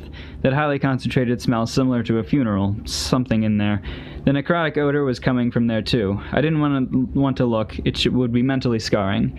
What's the price, by the way? From the left, 25, 30, and 40 silver coins. And their level? 5, 1, and 8. Looking at the current standings, the Beastman Lizard Man... I don't like saying that. Beastman Lizard Man seemed to be the best, but the price in genetic disease, not to mention he was very thin. Although the rabbit guy can't use one of his arms, the rest of his body should be fine. His expression was awfully grim, though it was the same for everyone else here. Speaking of which, they're very quiet. They'll be punished if they make noise. I see. Either they were well trained, or the trader didn't show me the untamed ones. The lizard man was probably useful in battle, but not for anything else. Why is this middle one so cheap? Although she was skinny and scarred, she was still a girl. Her face wasn't all that pretty, however. A raccoon species, literally a raccoon dog. Like a tanuki, yeah. But a girl closely resembling a human could be sold for other specialties. The raccoon species is somewhat inferior aesthetically. If it were the fox species, then it could be sold at a high price despite any problems. I see, so they prefer foxes over tanuki. Too inferior to be a pet, then. Her face is below standards, and she panics during the night, so we're having difficulties with her. So this is one of your goods in stock? Wow, right to the heart of the matter. Not suited for labor compared to the other two, her level was the lowest as well. It's hard to decide which of these three is the best. My eyes met with hers. My eyes met with hers, then. I noticed my emotions suddenly swelling deep inside. Yes, this one is a girl, the same sex as that bitch. Looking at its frightened eyes, I can feel the intense desire to dominate her. It's good to imagine her if I enslaved that woman, so even if I die, my soul also won't bear as much of a grudge that way. Yeah. Look down on the tanuki. Then I'll buy that slave in the middle. Your immensely wicked smirk is very gratifying to see. The slaveholder took out the key, let the raccoon out of the cage, and chained her to a leash. I don't know why I didn't say raccoon girl. He? Looking at the fearful girl, I felt extremely satisfied. What a nice feeling to imagine that woman making this face. Dragging the girl along, the slave trader returned and called someone from inside the semi-open circus tent to retrieve a vase. Then he poured some ink into a small saucer and directed it towards me. Mr. Hero, please share some of your blood. Then the ritual process will be complete and this slave shall become yours. I see. I used a knife to slightly cut open a finger. If someone else had tried to stab me, the shield would respond, yet it was unresponsive if I ever harmed myself. Furthermore, it won't activate outside of battle. I waited for blood to ooze out, then dripped several drops into the saucer. The slave trader used a brush to soak up the ink, then he tore the slave's clothes down to her waist and painted a stigma on her body. Gah! The slave stigma started to glow, and an icon appeared in my status window. Obtained as slave. The message with terms of service agreement appeared. Numerous terms and conditions are listed. I skimmed through it and set the punishment for betrayal to extreme pain. I checked the companion icon next to the slave entry. Since her name was unknown, Slave A was written there. It seemed like I can change the specifications however I wanted. I'll read it closely later. Now the slave is yours, sir elderly hero. Please complete your purchase. Yeah. I handed over 31 silver coins. There's one extra. It's for the ceremony service. You were going to demand it anyways, weren't you? You know me quite well. If I pay the service in advance, he can't complain about it later either. Though if he planned to demand more, what should I do? Well, it's fine, since we cleared out our inventory too. How much were you going to charge for the ceremony, by the way? Our services were included in the 30 silver coins. Is that so? Who knew? The slave trader laughed, so I chuckled back. You really are too sharp. I'm shocked. Feel free to say whatever you want about me. We're looking forward to your next visit. I'm sure. I commanded the slave to follow and left the circus tent. The slave trailed behind me with a dark expression. Tell me your name. She turned her face away, refusing to answer. But that reaction was foolish. The slave disobeyed, so the punishment was activated. The slave held her chest in pain. Now then, say your name. Raftalia. Raftalia. Okay, let's go. After announcing her name, the pain stopped and Raftalia was able to breathe again. Holding her hand, I continued to walk through the back alley. Raftalia looked up to me, and the hand which held hers, and walked along as well. I guess that's how you say her name. He's got a slave now. Obviously he won't treat her like a total bitch, because I'm pretty sure that's the chick in the picture up top. And she looks content. She also doesn't look 10. So it might not be her. Well, I don't know. Let's look at the other picture. Where's it at?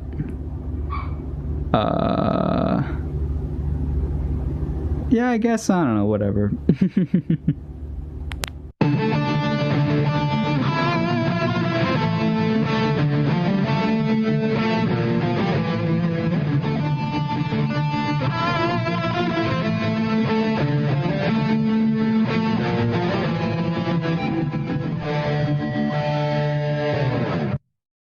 The Rising of the Shield Hero, Volume 1, Chapter 10, Kids' Lunch.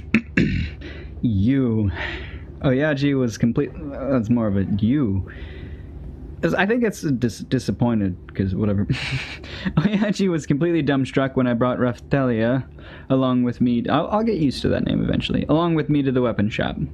Yep, in order for her to fight efficiently, she needed more offensive power. So it would be absurd not to buy her a weapon. Give me a weapon within the range of 6 silver coins that this girlie can use.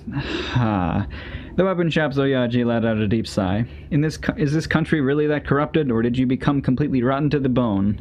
But whatever, I'm getting 6 silver coins out of this. Did you still have any left?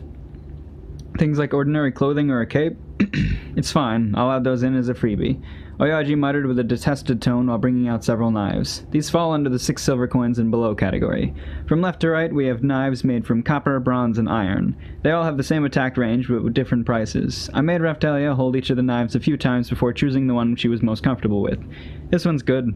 Raftalia's face paled as she looked at me and Oyaji with the knife in her hands. Here, your free clothes and mantle. Oyaji handed them over with a brusque shove and guided us to the changing room. I seized Raftalia's knife and then instructed her to wear the donated clothing. Raftalia tottered into the changing room while coughing, then she got changed. She still looks rather messy. Let's give her a bath later on. There was a river flowing near the meadow. In this country, the river splits into various branches as it flows downstream. My camping grounds have recently become relocated in that area. It's a great spot since I can always fish for food. Some of the fishes that I caught were absorbed, unsealing the effects of the fish shield and acquiring the angling techniques won as a result. Raftalia timidly tottered over to me as she finished changing. It seemed that she understood that disobeying will bring about pain. I squatted down to Raftalia's eye level and spoke to her. Now then, Raftalia. This here is your weapon. From now on, you and I will be fighting monsters together. You get what I'm saying? Raftalia nodded at my words and with frightened eyes. Good, because it'll be painful if she didn't understand. Now then, with that knife in hand, I took out the orange balloon that was hidden under my cloak and placed it in front of Raftalia. Hack and slash this thing. Hee! When I showed it to the hidden demon, Raftalia screamed in shock and dropped a weapon. No. That's an order. Do it. I can't. Raftalia shook her head vigorously. However, she was then struck with a surge of pain due to her disobedience from the slave spell. Gah. Come on, it'll only continue hurting if you don't stab this thing. Raftalia's face contorted in pain as she firmly gripped her weapon. You. Oyaji was rendered speechless as he witnessed our little theatrics. Raftalia firmly steeled her will to kill as I shoved against the orange balloon that was biting on my arm. Boony, what? That's weak. Oh, that's probably the sound of the knife bouncing off the, boony? Something like that.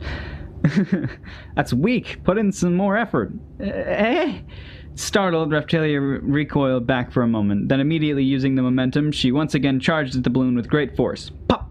The balloon burst with a loud noise. Experience 1. For the first time, a text box popped up indicating that my ally had defeated an enemy. Yet again, my head was filled with bloodlust. That bitch. She never had any intention of staying with me or teaching me how the system works. Good. You did well. Did he say? Yeah, for the first time. She never... The other chick didn't team up with him, so all the shit she killed just didn't help him at all. Oh, gosh. I patted Raftalia. She then looked at me with a mystified expression. All right, The next one will be this. The strongest balloon that I've encountered was still attached to me, trying to devour me with its bites. I held out the munching red balloon just as I had done with the last one. The red balloon didn't eat or drink anything for about a week, so it should have been weakened considerably. But even so, this thing could probably endure an attack from a sick newbie girl. Steadily, Reptilia nodded her head and pierced the balloon's eye more firmly than before. Pop! Experience 1. Companion experience 6. It was then the icon caught my attention. Good. From now on, just keep fighting like this. Let's go. Is that a cough? I think that's a cough. I think the translators changed because there's a lot more weird sound noises or whatever. Following my orders, Reptilia seized the weapon around her waist and obediently followed me. Ha! Hey buddy, I have something to tell you. And that is, Oyaji grumbled while scowling at me, don't you ever die dishonorably, you hear? I'll take those kind words to heart. I returned this sarcasm with one my own. Quickly heading towards the meadows, I noticed some stores and street stalls along the road which continued stretching into the horizon. While Reptilia held my hand and walked beside me, she glanced around the town restlessly. The food stalls were releasing a delectable aroma. Remaining money after my purchases, 3 silver coins. Speaking of which, my belly was a bit empty. Gah. Such a sound was heard from Reptilia's direction. She averted her gaze with an "ah!" while trying to deny what just happened. I wondered why she was holding back. Right now, if Reptilia doesn't have the strength to fight enemies, then I won't be getting income anytime soon either. A dull knife is useless. She won't be able to muster any strength when she's hungry. I went inside a restaurant, which seemed affordable enough to our budget. Welcome. Our server guided us to a table with a displeased look due to our shabby appearance. Along the way, Reptilia looked over at a parent-child pair who were sitting elsewhere. With a finger to her mouth, Reptilia seemed quite envious of the child digging into the kiddie lunch. I guess she wanted to eat that. We sat down and quickly ordered before our server left. I'll have the cheapest meal on the menu, while this little lady will get whatever that kid over there is eating. And then, exclamation mark, question mark. Reptilia stared at me with her clear astonishment. Was it so surprising for me to order that lunch for her? Understood. That comes to a total of 9 copper coins. Here. Handing over a silver coin, our server then gave me back the difference. I looked around the store absent-mindedly while waiting for our lunch to be served. People around us began to gossip after noticing my presence. Yep, it's totally a parallel world in here. Why? I lowered my gaze toward Reptilia after hearing her voice. She was staring up at me with a face full of wonder. You looked hungry for that meal, no? Or did you want me to order something else? Reptilia shook her head so fast that a bustling sound can be heard from the movement. This was quite a delicate topic for her. Why would you let me eat that lunch? Like I told you, I ordered it since you seemed to want it. But how come she was being so persistent on the subject? Anyways, eat some food and get some nutrition. You'll die if you're too skinny, you know? Well, since I just bought my new slave, I can't have her dying on me before she paid me back with interest. Sorry for the wait. Our meals have finally arrived. That's the lunch which I ordered for Reptilia. It's a bacon meal set. It's about as big as a person's arm. The presentation is good. Is in pretty good taste at least. Reptilia froze on the spot while having thoughts like, is this kid's meal really meant for me? You don't want to eat it? Is this really alright? It's fine, so eat up. Reptilia timidly began eating. Reptilia's face contorted a bit upon hearing my instructions. Okay. Yay! Yay! Her ears look like the ears in the before. That totally looks like the chick in the top or whatever, but that's clearly a small child. And the one in the top isn't as much of a small child. Whatever. Reptilia timidly began eating her kid's lunch with her bare hands. Well, it couldn't be helped since she grew up in a harsh environment. It somehow seemed that the amount of gossip floating around had grown once more, though it's not a matter worth concerning myself with. Reptilia accordingly held the flag which had stood at the chicken-like rice summit of her meal. Mumble, mumble, mumble. Reptilia then began savoring each and every morsel of her lunch. So I'll be eating my meals with this slave from now on. Just a solitary thought which crossed my mind. Yay! They already think that he's a rapist, so now he has a slave who's a girl and a child. Just public opinion of him is going nowhere but down. Also, his clothes don't look that bad, but whatever.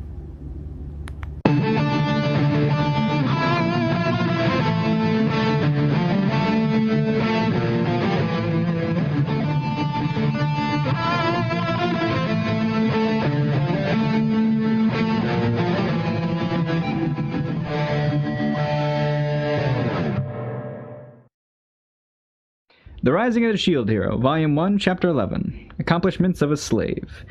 After our lunch inside the restaurant, we headed off to the meadow. Reptilia was humming cheerfully, by the way. However, upon seeing the meadow, she began to tremble with fear lingering in her eyes. It may be scary, but I will definitely protect you from the monsters. She tilted her head upon hearing my words. Come on, these small fries can only make me itchy when they bite. I don't even feel any pain. Reptilia was dumbfounded when I showed her the gallery of balloons hidden under my mantle. That's not painful? Nope. Then I'll tank. Yes. I was a bit concerned over her coughing, but she seemed to be fine. We picked up the medicinal herbs along the way while she was heading toward the forest. Oh, here they come again. 3 red balloons came flying out from a bush inside the forest. I sacrificed myself to make sure that none of them bit Reptilia. Alright, just do it like we had done a while ago. Hi! A motivated Reptilia vigorously charged and backstabbed the red balloons. Pop, pop, pop! With this, Reptilia raised her level to 2. The requirement for a red small shield has been unsealed. Red small shield. Equipment bonus defense plus 4. Unmastered. I immediately changed my shield. Reptilia's eyes popped out when she saw my shield transform. Goshijin-sama, just who are you? She didn't seem to know that I was the one and only shield hero. Well, up until now, she was nothing but a demi-human slave after all. I'm a hero, the hero of the shield. The legendary hero? So you know. Reptilia timidly nodded. That's right, I'm a summoned hero. There are 3 more people like me, but I'm the weakest of them all. I began biting my fingernails, trying to contain... I guess I said that kind of weird. I don't know why I tried to say it, like, confidently. I began biting my fingernails, trying to contain this sudden outburst of rage. My head was filled with nothing but bloodlust when the face of that fucker popped up. Reptilia was frightened by my eyes, instinctively knowing that she wouldn't dig any deeper into this. For the time being, today's task will be hunting monsters in this forest. I'll seize them and you pierce them. Hi. Since she had become somewhat accustomed to this as Reptilia nodded obediently, and then, whenever we encountered enemies inside the forest, we'd always use this common tactic where I'd aggroed and disabled them while Reptilia went in for the kill. Midway through, we encountered an enemy other than the balloons for the first time. Roke's Mush, a white moving mushroom. It had sharp, slanted eyes and was roughly the size of a human head. I experimentally hit it, which gave a response identical to a red balloon's. Reptilia then knocked this one down too. A type of mob also appeared in different shades of color. There were blue mushes and green mushes. Requirement for mush shield has been unleashed. Requirement for blue mush shield has been unleashed. Requirement for green mush shield has been unleashed. Mush shield, equipment bonus, plant identification 1. Blue mush shield, equipment bonus, simple, compounding recipes 1, unmastered. Green mush shield, equipment bonus, apprentice compounding, unmastered. There was no status bonus, all of them gave level-based skill bonuses. Compounding, mass-producing medicine will be very valuable. By the end of the day, Reptilia's level increased by 3, so in a total she was now level 5. We walked through the meadow and camped around the riverbed in the evening. Reptilia arrived at my side without voicing any complaints. I suppose it would do her some good if she learned to appreciate money by experiencing the difficulty of making some. After we lit a campfire with some firewood by the river, I took out a towel from my bag and gave it to Reptilia. Go wash yourself for now. After you're done, come back here and warm your cold body with the fire. Hi. Reptilia removed her clothes and dove into the water, where she then began cleansing herself. During that time, I began fishing in order to prepare our dinner. I promptly kept an eye out for Reptilia while doing so. Of course he would. There should only be weak balloons lurking around this area, but it would be wise to never let my guard down. I took a look over today's harvest. I thought he took a look at the he's not really a pervert, just everybody thinks he is, whatever. An abundant amount of meadow's wild medicinal herb. A splendid amount of medicinal herbs that don't usually grow in the meadow. A reasonable amount of balloon. A reasonable amount of assorted mush. Number of shields unsealed, 4 types. An obvious difference in efficiency. Buying a slave was the right choice. That's right, I should try to challenge compounding. I called forth some simple recipes. A window popped up, showing combination formulas that can be made with the medicinal herbs which I collected. As for equipment, I suppose I can only make a limited amount using the rocks and pebbles on the riverside, so let's try the recipes that can be made from a mortar. However, the simple recipes didn't have any record of mixing techniques within it. Kori. I tried imitating how the pharmacy owner mixed his medicine in order to witness the results. Heal pill has been made. Heal pill quality, bad. A bit bad a pill that hastens a wound's recovery. Needs to be applied on the wound to receive effects. The type of icon floated in front of my eyes. Nice, it was a success. The shield was reacting, but I decided to hold on to the medicine for now. Alright, time to challenge an unfamiliar recipe. Sometimes the compounding failed and the stuff turned into a jet black waste. This was more than I expected. Patch, patch, patch. The sound of fire cracking could be heard. Raphtilia finished washing and had gone to warm herself up by the fire. Are you warm yet? Yes. This looked very similar to a cold. The slave dealer did say she was plagued with an illness. Coincidentally, there was a cold medicine amongst the experimental remedies. Regular medicine. Quality is somewhat acceptable. This medicine is effective against a mild cold. Hey, drink this. I was a bit anxious, but this was better than nothing. So bitter. Dislike it. Gah. Raphtilia tried to say something selfish, but held her chest in pain instead. Here. Yes. Raphtilia trembled as she swallowed the medicine that I passed to her. There, good girl. Raphtilia once again gave me a perplexed stare when I patted her head, and then these tanuki ears sure were fluffy. I don't know why I said and then. She hugged her tail while blushing, refusing to let me feel it. Did she think that I would try to touch her tail when I looked at it? Here, this is your dinner. I handed her a grilled fish over to Raphtilia, and then returned to compounding medicine. I've always loved to work at these kind of delicate projects. The sunset completed.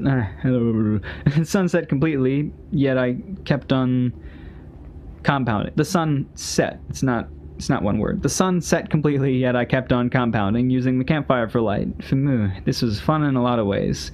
Having already finished eating her fish, Raphtilia drowsily stared at the campfire, while letting out some subtle snoring sounds. Go to sleep. Upon hearing my order, Raphtilia repeatedly shook her head. Was she being shy? She was refusing to sleep like a spoiled child. Well, I guess she was one. Anyways, it seemed like she would fall asleep eventually. Come to think of it, was the medicine effective? I haven't heard a cough since then. Afterwards, I examined the remedies which were made from my experience, and most of them had simple effects. These deemed inferior were absorbed into the shield. Requirement for petite medicine shield has been unsealed. Requirement for petite poison shield has been unsealed. Petite medicine shield. Equipment bonus raises medicine's effect. Petite poison shield. Equipment bonus poison resistance small. Both unmastered. Both of them seem to be related to the leaf shield and mush shield, though I had no idea how raises medicine's effects work. Does it increase the effects of the medicines that I use on myself, or the effect of the medicines which I create? Well, whatever. There's no mistake that today's harvest was a good one.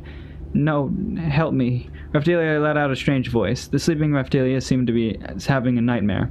No! I felt my ears went deaf for a moment there. This sucked. Balloons were coming our way. They probably got attracted by her screaming. I quickly went over to Raphtilia and covered her mouth. However, a loud noise could still be heard. I then recalled her slave dealer's concerns about this dilemma. This certainly was problematic. Calm down. Just settle down already. I held the sobbing Raphtilia in my hands and cradled her. No. Son. Oh, son. Was she calling for her parents? Raphtilia could do nothing but cry and stretch out her hand, begging for help. It's fine. It's all right. You're safe now. I patted her head and continued cradling her. Don't cry. Be strong. I continued to hug the weeping Raphtilia. Grah! A balloon that was attracted by her cries appeared. Really, even at a time like this, I held Raphtilia close to me and charged at the balloon. Whoa! Chun chun. Is it morning? What a terrible night. By the time I finished with the horde of balloons that appeared, Raphtilia's cries had also begun to quiet down, but when I tried to separate myself from her even a little, she would start wailing out loud again. Then the balloons would appear once more, which is why I was unable to get a wink of sleep. You awake? Hi? He? I think it's more like a he? I don't know, whatever. Raphtilia widely opened her eyes in surprise, since I was holding her up in front of me. I'm tired. There was still some time before the town's gate opened, so I planned on taking a quick nap for now. Today, I would be selling the medicine which I had made yesterday. This should yield more profits than the raw medicinal herbs. If the herbs' value were higher than the medicines, there would be no point in people making them. I'll be sleeping for a little while. As for breakfast, would the leftover fish from yesterday suit your taste? Raphtilia timidly nodded. Then, good night. Call me if any monster appears.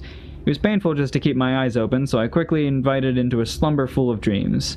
I still didn't know the reason behind Raphtilia's panic attacks, and I wasn't interested in hearing about it either. It's most likely due to the shock of being sold by her parents, or maybe from being kidnapped. Even if it was the latter, I had no obligation to return her. This gentleman here had paid big bucks for this slave after all. It was paid if she had... It was fine. It was fine if she held a grudge over this. I needed to do all I could in order to survive. I have to find a way to return to my old world. That's all there is to it. Yep, he's got a slave. Cute little girl. Scared about everything or whatever. He'll figure it out.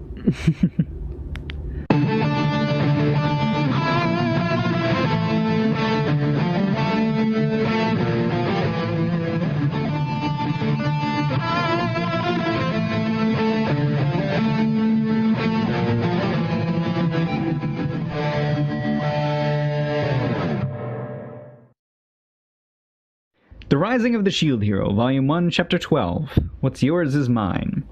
Around high noon, I opened my eyes, and Raphtalia was there waiting for me. Are we going to the castle now?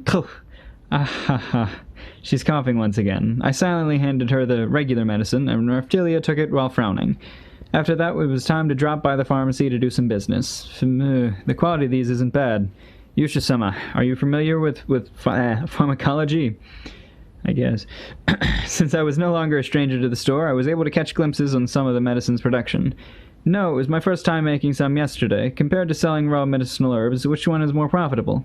That's a difficult question. Although medicinal herbs are cheaper to use, medicines can usually save lives.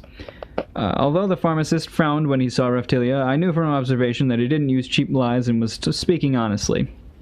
The price of medicine has skyrocketed recently due to the prophecy, so demand for them is very high right now. Either risk failing to craft them for better sales, or selling raw materials to their product line directly. It's debatable on which of those two will yield more gold. However, everything has its own silver lining, so there's no disadvantage in continuing to collect more. Hey, does this mean you're not coming anymore? Didn't I say something along the lines of, for 2 weeks I'll be selling medicinal herbs around town? The pharmacist understood my answer and looked at me with an odd expression before laughing. This time around, he gave me some hand-me-down equipment and taught me how to use them, taking my medicinal herbs and as his payment while buying the medicine off of me. I received various tools besides the mortar.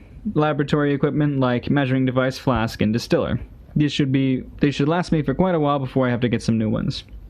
Since these used goods were only collecting dust in the warehouse, you won't know when they might break. I suppose it's good enough set for beginners. Anyways, with this I'll be able to challenge more formulas. I just have to dispose of the balloon skins now. While on my way to the balloon buyer, I caught sight of some children from my peripheral vision. It seemed that those balloon skins that the merchant bought were being used as material to make actual marketable balloons. The children were playing around with one of those as if it were a ball. Raphtalia was looking at those children with envy. Nah, what's that? I guess, I don't know, it's a question. Nah. Yes? I pointed at the ball those children were playing with and asked. Well, he asked it? I don't know. Well, that's one of the practical applications of what we do with the balloon skins. I see. Then you can make another using the goods we're about to sell? Well, if you really want one. We headed over to the buyer to sell our goods and left with money in hand. He then let me have one of the balls that was made from a balloon skin. Here. Yay! You go with that ball.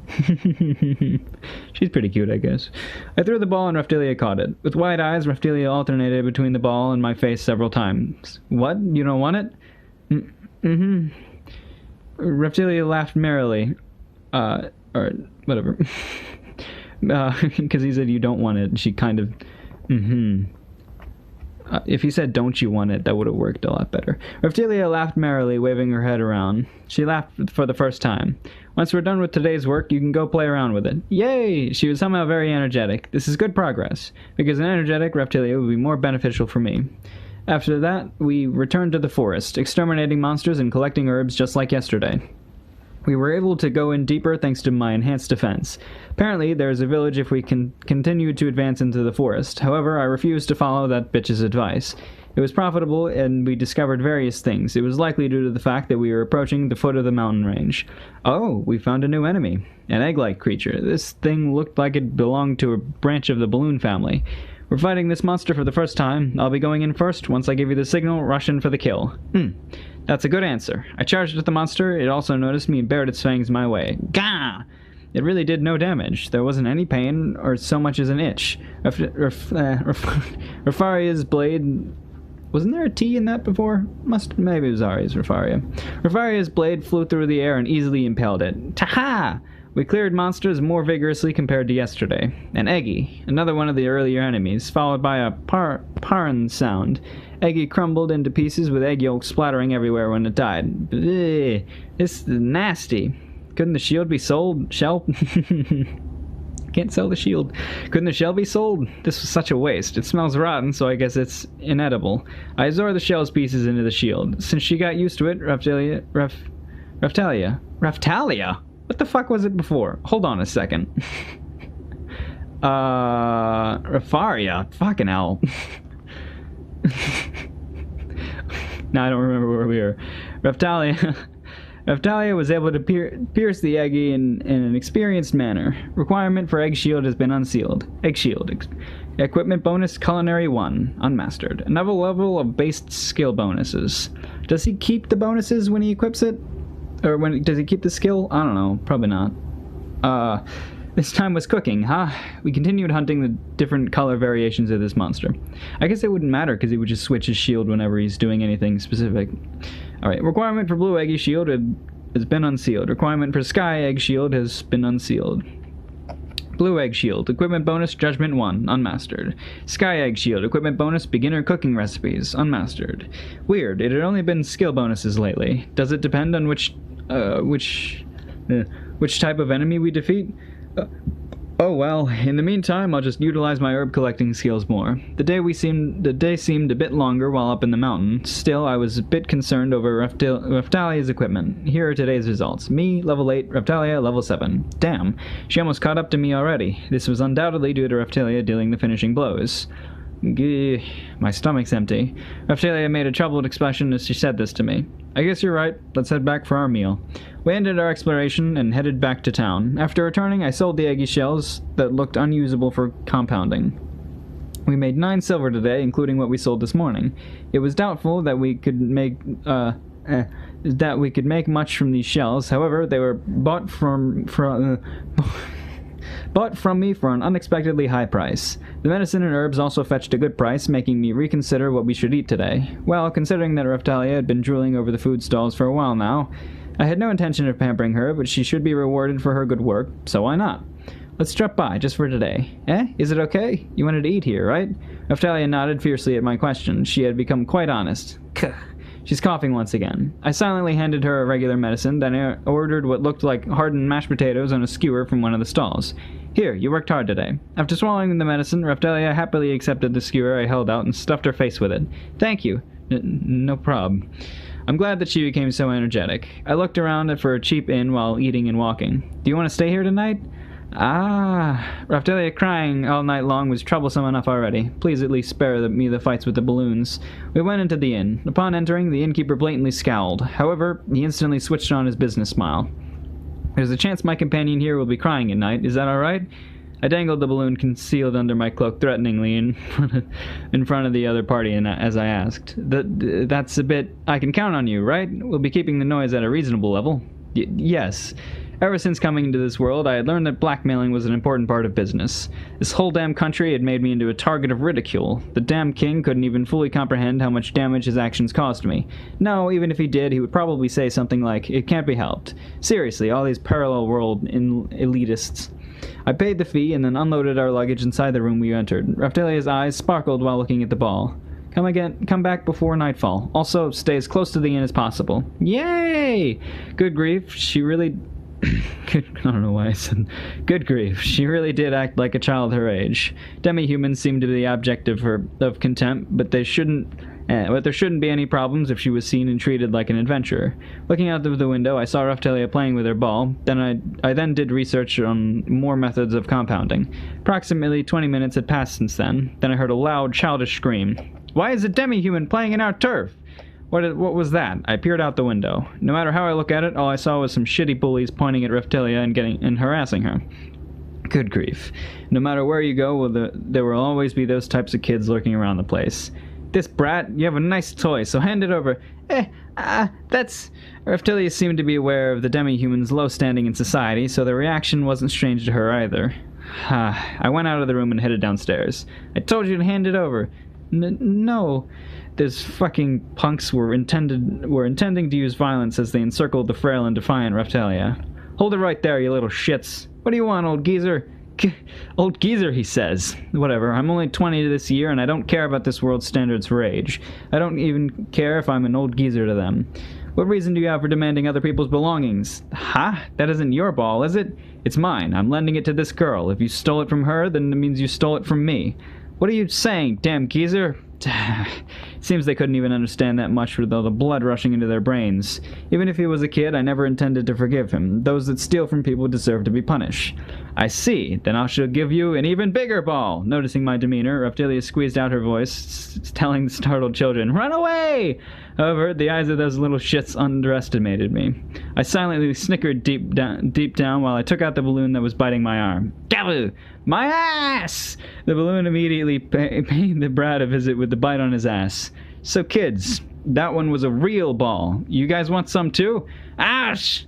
I was not a joke, dumbass. Die, retard! I'll kick your ass too, you little shit! I turned back towards the inn with the brats cursing me as they ran away. Reptilia grabbed my mantle. Oi, there's a balloon still living in there. The frightened Reptilia quickly flinched her hand away, her timid look making me laugh. Arigato. What was she talking about? Oh, while stroking Reptilia's head, we both returned to the inn. I don't like the change where there's a more frequent amount of Japanese words.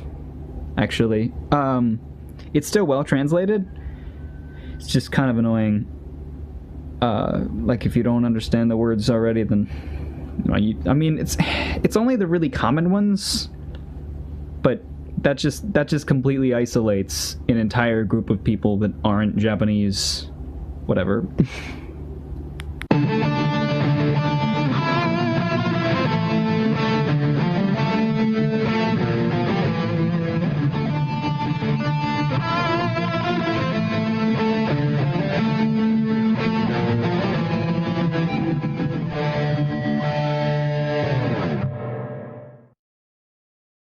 The Rising of the Shield Hero, Volume 1, Chapter 13, Remedy. The day died out and the night grew cold. It was about time for Raftalia's stomach to grumble. Leaving the luggage behind at the inn, we went to a nearby restaurant for dinner. We had some snacks just a while ago. Raftalia got them from an unfamiliar shop, though I had no idea what was so good about them. Good grief, I needed a way to fatten up my wallet. I guess camping out will be our plan from now on. So, I'll let you eat your fill for now. Let's see. Delay set for 2 people and a Neapolitan, please. Neapolitan. After giving the order to our server, our dinner soon arrived. Let's dig in. Raftalia began eating by stuffing food into her mouth with her bare hands again. Judging from her growth, I would say she was roughly 10. She had been eyeing my plate, so I went ahead and ordered extra. Eat up while you can, since we'll be camping out from tomorrow onward. Good eat. I don't know what that means. I think it's like hi, but with a goo because she's eating. I don't know. Nodding and eating at the same time is bad table manners, but since she's eating so gratefully, I excuse her behavior this time. After that, we returned to our room where I took note of Raftalia's appearance yet again. Your hair is a mess. Let's trim it a bit. Hi. I patted Raftalia's head with a pawn since she was making an uneasy face. It'll be fine. Not going to give you a weird haircut. Besides, it was her current appearance that looked weird. Using a knife, I began trimming off the excess of hair with a gushi. I trimmed her hair to about shoulder length before I was done. Alright, this much should be good, right? Compared to her old hairstyle, this one was at least more presentable. With this, she would look quite nice after dressing up. Raftalia began twirling around, her face swelling with confidence. I wonder what she's so happy about. The shield reacted when I was cleaning up the leftover hair. I never would have imagined that. So, I guess that's the shield absorbing things. I opened my status to confirm, though it appeared that my level and tree were still insufficient. Crap, she turned around. Now then, you should hurry up and go to bed. She was being strangely honest, unlike yesterday. Well, that's good. She might sleep well again, so I busied myself by compounding inside the room. Nutritional supplement was created. Nutritional supplement quality bad. A bit bad, a medicine that relieves fatigue. It's also effective as a method by rapidly recovering from malnourishment. Recovery potion was created. Recovery potion quality a bit bad. A medicine that it goes from bad to a bit bad because of this. He made one that was bad, but it's only a bit bad because of his shield. Okay. Quality, a bit bad to normal. A medicine that treats certain illness. It would be less effective against more severe diseases. There are various things that can be made using the mountain and forest herbs. Because of this, I can trade these at the pharmacy for a splendid sum of money. It was just that materials were consumed at a fearsome rate that was borderline hazardous. Altogether, I made 6 nutritional supplements and a few other remedies. However, it was very difficult to make high-quality medicines. I had no chance of winning against a specialist, since I'm the shield hero and not a pharmacist. Let's absorb some of them into the shield then. The requirement for calorie shield has been unsealed. The requirement for energy shield has been unsealed. The requirement for energetic shield has been unsealed. Calorie shield, equipment bonus, stamina boost, small, unmastered. Energy shield, equipment bonus, SP boost, small, unmastered. Energic shield, equipment bonus, stamina consumption decrease, small, unmastered. For the time being, all of them gave status-related bonuses. Just what is stamina anyway? Is it like physical fitness? Seems that I'll need to experience this for myself. Next we have the medicinal herbs. Medical herbs, but I wonder if it'll become more difficult if I continue to recklessly learn more crafting skills. I want more combat bonuses, or maybe it's because I can't meet the unsealing requirement with the only herbs that I collected. Well, that's fine. While stretching and preparing to go to sleep, I spotted Raftalia squeezing her eyes tight. Looks like she wasn't able to get a good night's sleep. That was a sign she was about to weep. Kah! I covered her mouth right before she screamed, then I held her in my arms while gently patting her with a pun-pun. I knew I was somehow able to calm her down tonight, but she would cry her eyes out if I tried to let go of her now. Guess it can't be helped, let's sleep together then. It felt kind of chilly. Feeling the sunlight shining on my face, I opened my eyes. Raftalia, who was supposed to be sleeping next to me, was trembling in a corner of the room. What's wrong? Come inside, come inside, come inside, come inside. I furrowed my eyebrows at Raftalia, who was desperately muttering apologies. I could roughly guess the reason due to this damp chillness which was coming from underneath me. I see. Raftalia wet the bed. She thought I would be angry. I had never heard of a 10-year-old wetting the bed, but there was no way I could be angry after looking at those frightened eyes of hers. I went over to Raftalia. I reached my hand out, startling Raftalia as she curled herself up into a ball, shielding her head. Good grief. I used that hand to pat the shoulder of a trembling Raftalia. Wetting the bed wasn't something you can control, right? Come now, hurry up and undress so you can wash yourself up. She'll need a spare change of clothes, too, I suppose. Raftalia looked at me with a mystified expression. You're not angry?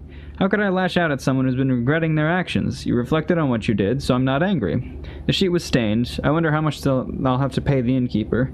We'll keep it as a piece of cloth for the time being. After that, I explained the situation to the innkeeper, paid for the damages, and rushed off to buy some spare clothes from the weapon shop. Although the well water was a bit cold, I washed the sheet clean and packed it into our luggage bag. It seemed like a great idea to dry this sheet by tying it onto a branch and hanging it as we walked through the meadow.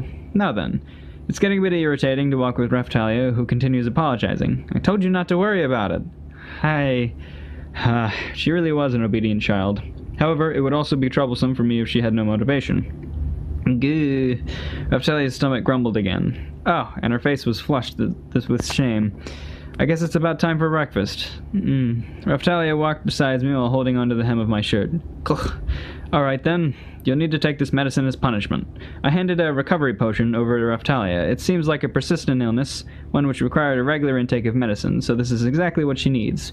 Raftalia's face turned extremely sour after just a sniff. However, she was very enthusiastic about drinking it since this was her punishment.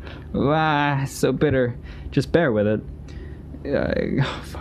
Go. Raftalia, who finished drinking the whole thing, had a blenched face and looked about ready to vomit.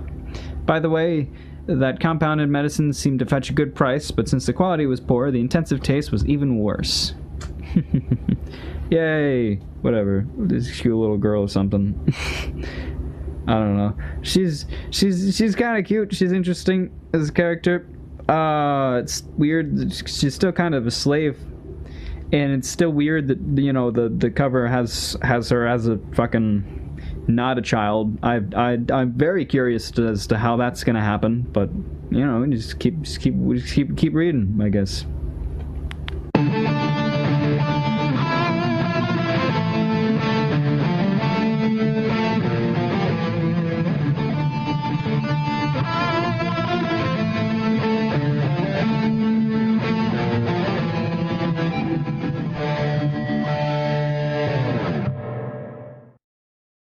The Rising of the Shield Hero, Volume 1, Chapter 14, Taking a Life. Ooh. Exiting the meadow, we arrived along the fringe land between the mountain and the forest. Raftalia's fighting style had greatly improved thanks to her experience, and her movements were more skillful too.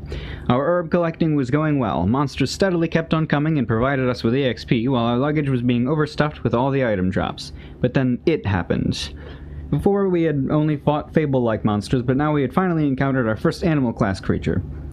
The big old dragon. Nope, that's the other story. The one-headed chestnut rabbit? Usapiru. That's a weird name. Pyo! The Usapiro spotted our presence and leapt at us, attacking with its huge buck teeth. Watch out! It targeted Raphtalia after judging she was weaker. I jumped out to protect her like usual. Chomp! Chomp! It seemed that my defensive power was still higher than its attack. Alright, stab it. What's wrong? A living thing will have blood, right? I was barely able to make sense of Raphtalia's stuttering words. Deal with it. We'll be fighting these kinds of enemies from now on. But... Chomp! Chomp! Usapiro repeatedly bit me with its teeth. Brace yourself and bear with it, or else you become too much of a burden that I'll have to abandon you. That's right, even if she's my cherished slave, if she can't fight, then she isn't needed. I'll just have to visit that perverse slave dealer and buy another slave. One who can fight properly. No! Frightened with her eyes shut tight, Raphtalia stabbed the Usapiro multiple times with her knife. Blood began spewing after she pulled out her weapon out. The Usapiro died with a thud and laid motionless on the ground.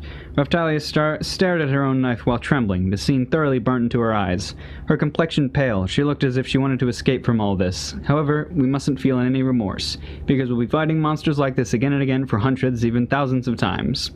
Kill! Another Usapiro peered out of a bush as it leapt at Raphtalia, trying to bite her. I immediately prevented the attack by jumping in between the two.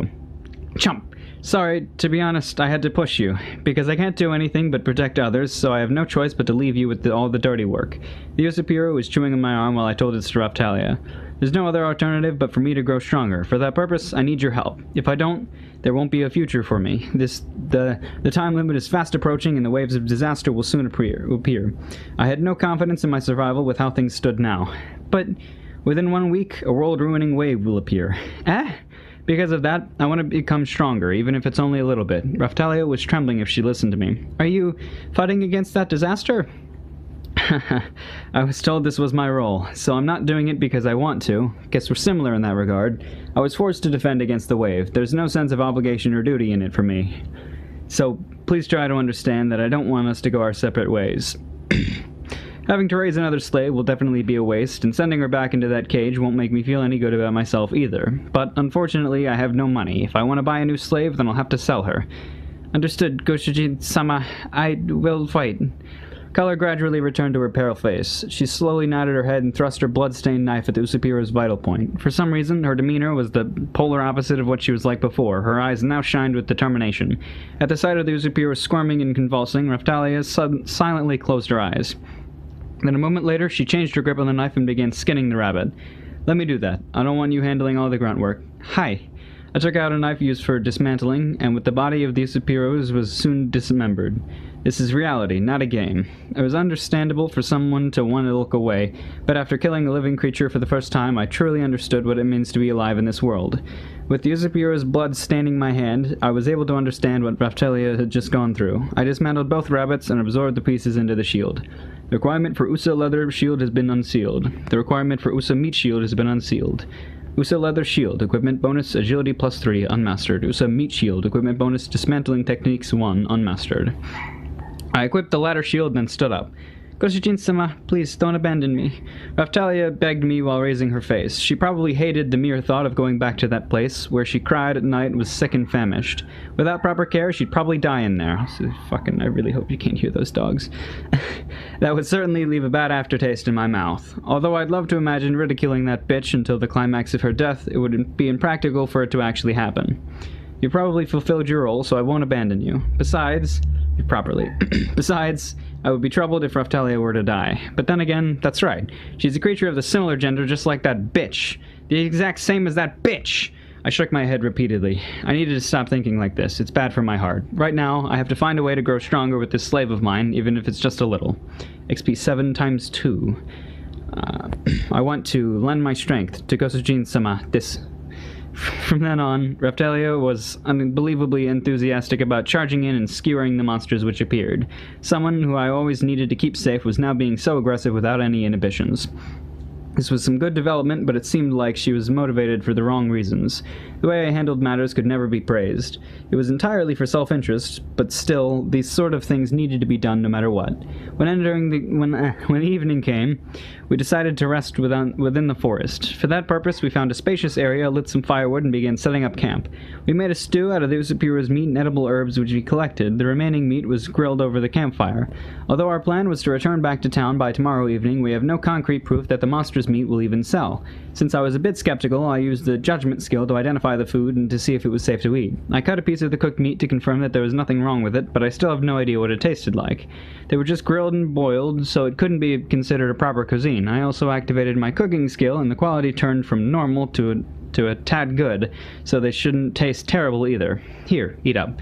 Raftalia then began devouring the cooked stew and grilled meat.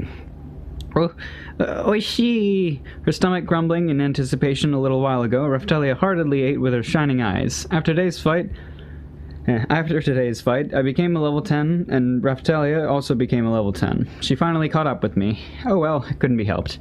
I started compounding under the light of the campfire. Our immediate goal is to gradually save up money, then to gear ourselves up, which is why I'll trying... Yep, I don't like that. While trying to create the most expensive medicine in order to sell it. Either why I'll be or why I'm would have worked. Grind. I grounded the medicinal herbs with the mortar, then mixed the extracts together before transferring the solution into the beaker.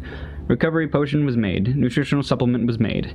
Again, these recipes were the ones which I had already discovered. This was the limit of simple compounding recipes 1, even though these two drugs were miracles made earlier with their intuitions. The shield's power, which was fueled by an eternal torch that will... Who am I kidding? Of compounding has reached the limit. What? I don't know. Basically, most of the qualities were somewhat bad. Did the effect of the medicine run out? I silently passed her a recovery potion, and Raftalia drank it while frowning. Anyways, in order to acquire new sources of income, we will need to grow stronger. I'll watch over the campfire, you go ahead and sleep. So yeah, I'll wake you up after a while. Understood. She was strangely obedient. One could see a huge difference between this and our first meeting. Good night. Pleasant dreams. Alright, we'll be selling those tomorrow. Go ahead and use the fur as a blanket. I passed Raftalia the fur, which was fumigated while I was cooking in order to drive away fleas. It was still a little small, but it should keep the body warm after bundling yourself up, right? Hi. Raftalia frowned a bit after sniffing the first scent. Is it smoky? Yes, it's very smoky. I thought so, but it looks very warm. Raftalia snuggled up to me, leaning against my back, and closed her eyes. Oh well, this was fine. I continued to take medicine and throw more wood into the campfire, just waiting for the moment when Raftalia would begin shrieking like a banshee. I wondered how long this lifestyle would continue. It might only last for 1 week more, huh? Although I shouldn't be thinking about dying anytime soon, I should always be prepared for that possibility. It's about time. Since we've been together for 3 days, I could somehow sense when she was about to make an uproar. Raftalia gently rubbed her eyes and slowly got up. Are you awake? She didn't scream. Ah, I see. It was because she was contently sleeping against my back. It may be a trauma, but it seems like she'll be fine if there's another person's warmth beside her while she slept. My stomach's empty. She got hungry again right after the feast she just ate. Hi. I gave Raftalia the grilled meat, which was meant to be reserved for tomorrow's breakfast. Raftalia delectably stuffed her mouth full of the meat. Well then, I will be going to sleep now. Wake me up if anything happens. Hi! Raftalia nodded while munching her food. Good grief, she became a lot more energetic, but look at how much of a glutton she turned into. Yay! Cute little girl, eating food, killing things.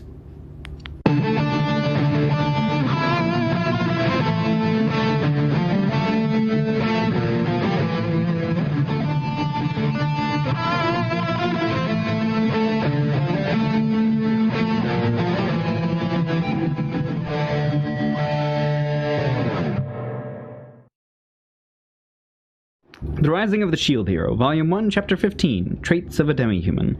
We took turns sleeping until morning came. At around noontime, a certain incident occurred. We were hunting some Usapiru,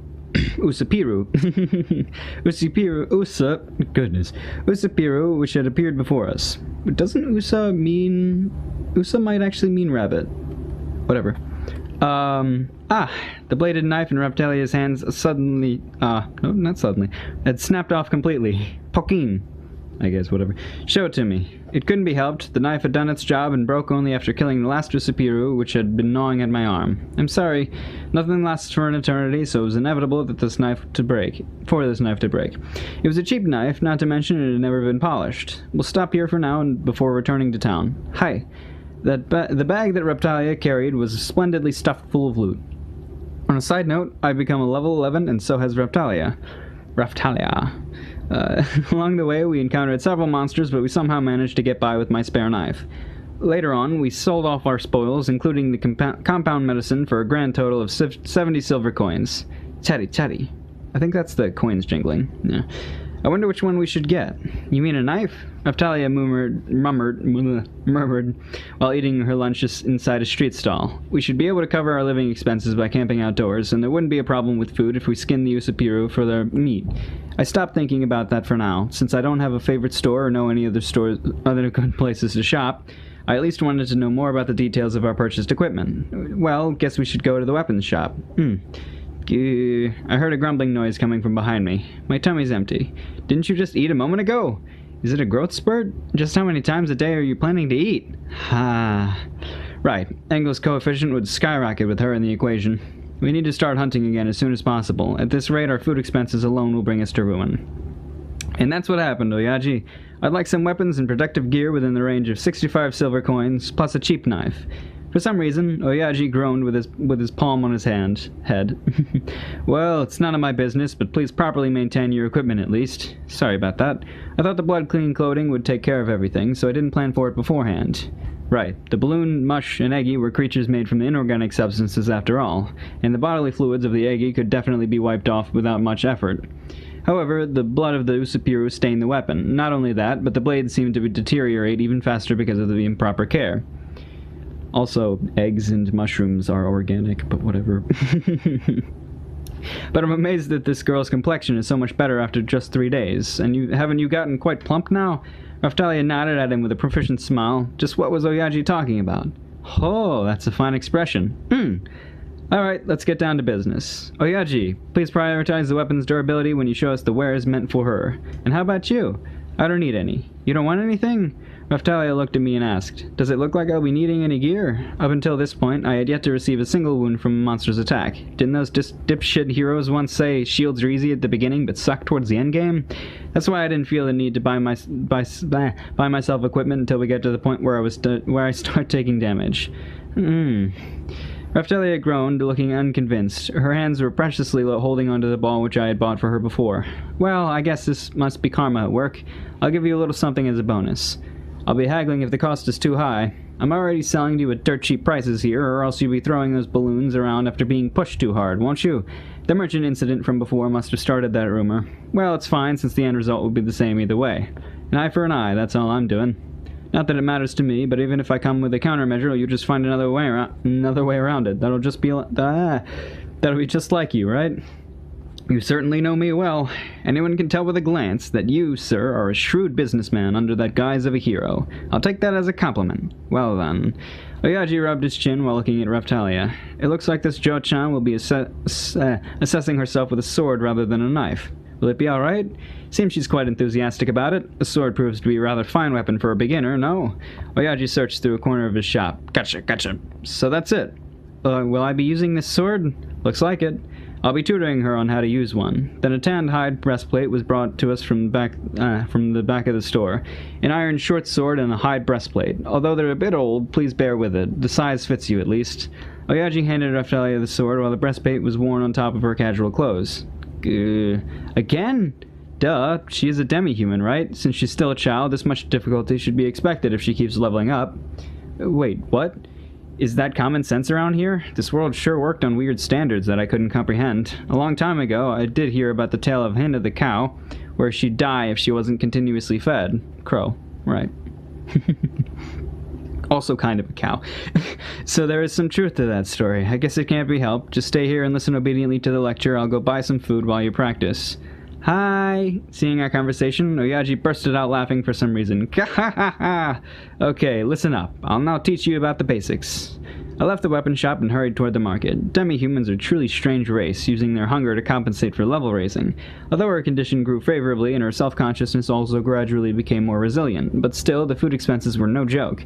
To make a long story short, I bought some food from the vending stalls and returned to find Oyaji teaching Raftalia how to grip and swing a sword. Here you go. Thank you.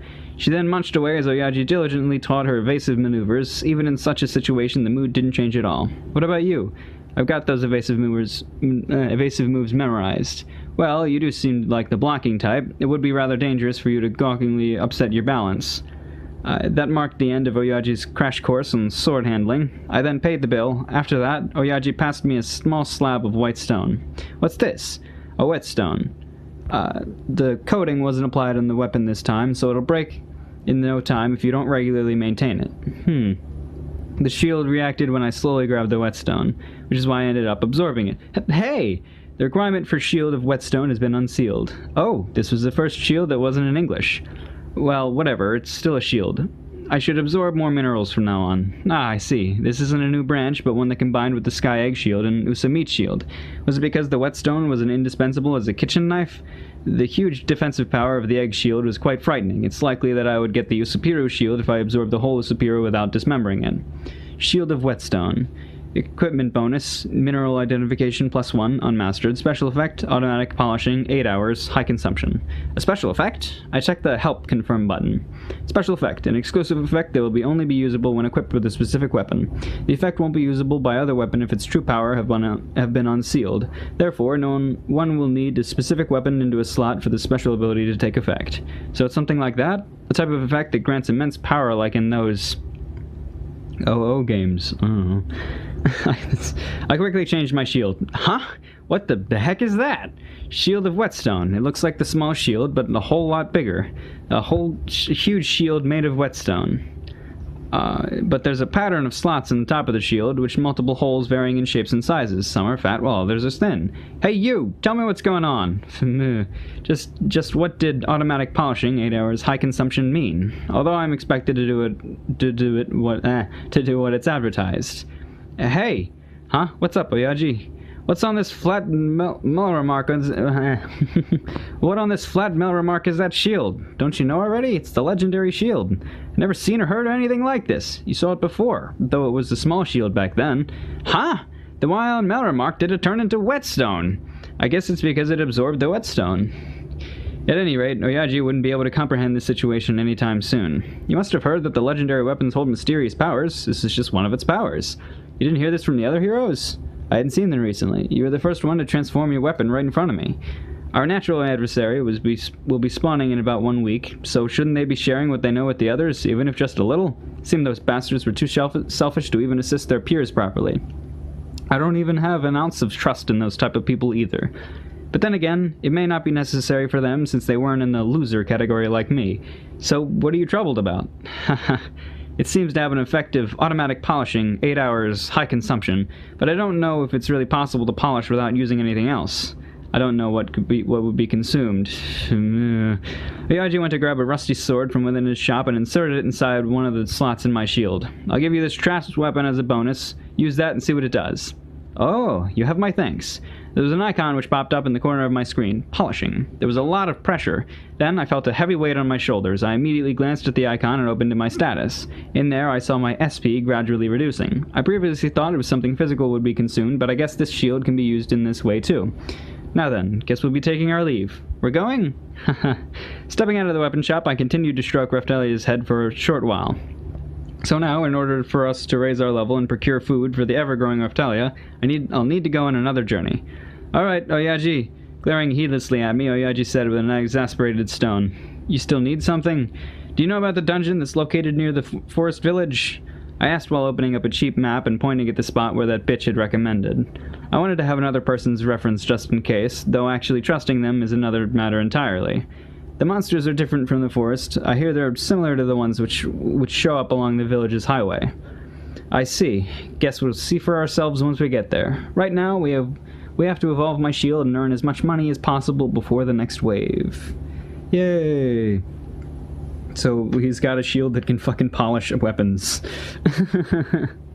This guy's shield can literally do anything, which is pretty useful, I guess.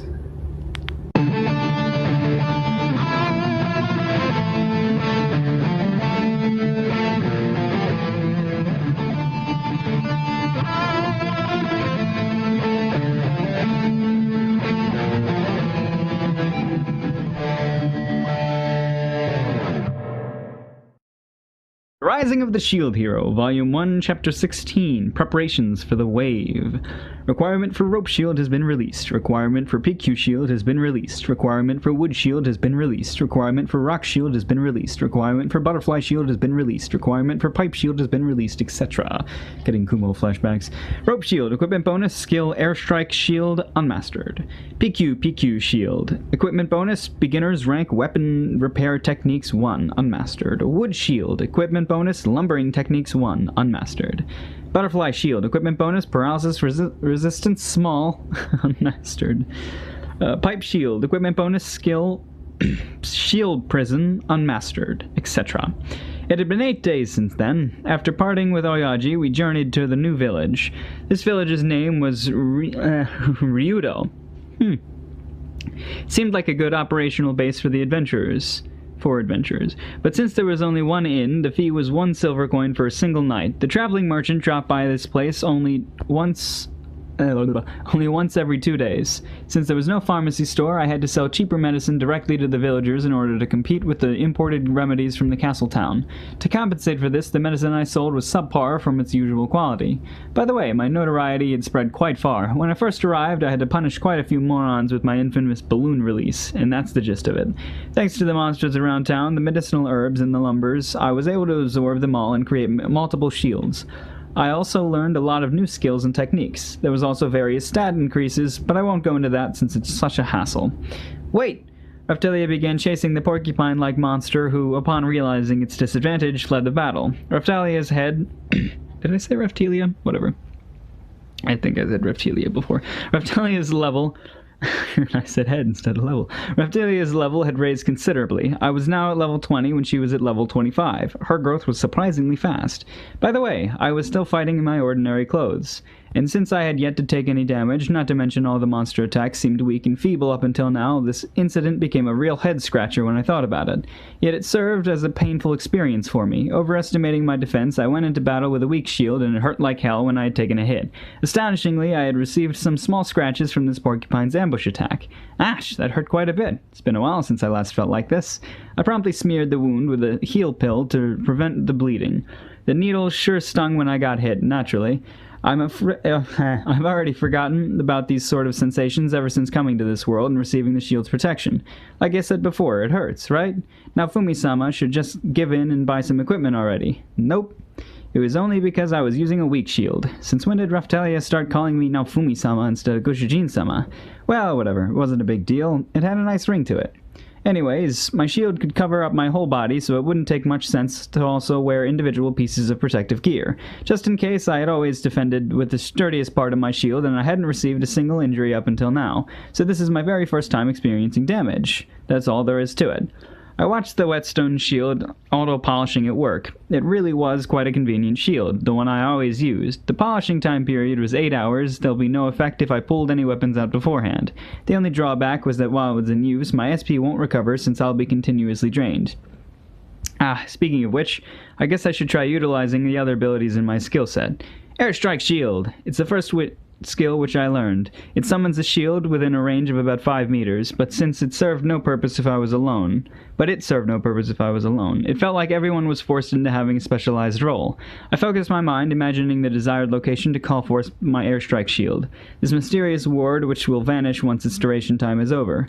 Alright, just a little bit more. The porcupine stumbled in surprise due to the sudden appearance of my conjured shield. However, it immediately regained its balance and resumed its escape once again. And here I thought that 5 meters was more than enough distance to catch up with you. This one was surprisingly fast at fleeing. Guess I'll have to use this. Shield Prison. A skill which allows me to summon an enclosed cage anywhere within a 6-meter radius. This time around, I'll be dropping it directly on the target, the porcupine. Although this skill was intended for protection, it could also be used as a restraining device to trap a target inside. Indeed, it was both an offensive and defensive skill. Key! No longer able to escape, the porcupine rampaged inside the shield prison. Its duration period was 15 seconds. During that time, Raphtalia rapidly approached the shield prison. Then, right as its effect had ended, she pierced the porcupine with her sword. Key? I did it! Raphtalia triumphantly returned while gripping the dead porcupine. Nice! XP 48. An adequate harvest. We defeated our quarry, properly dissected its remains, and then absorbed the pieces into the shield so that it would undergo transformation. I only discovered this last week, but it seems the balloon, mush, Eggy were all classified as material. Well, that hadn't been anything worth noticing back then, really. I immediately dismantled the porcupine into needles, meat, and skin. It was quite easy after learning the trick to it.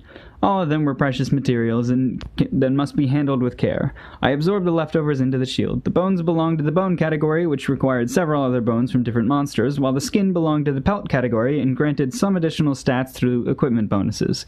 Of course, there were some cases where I lacked the required level or category in order to unseal.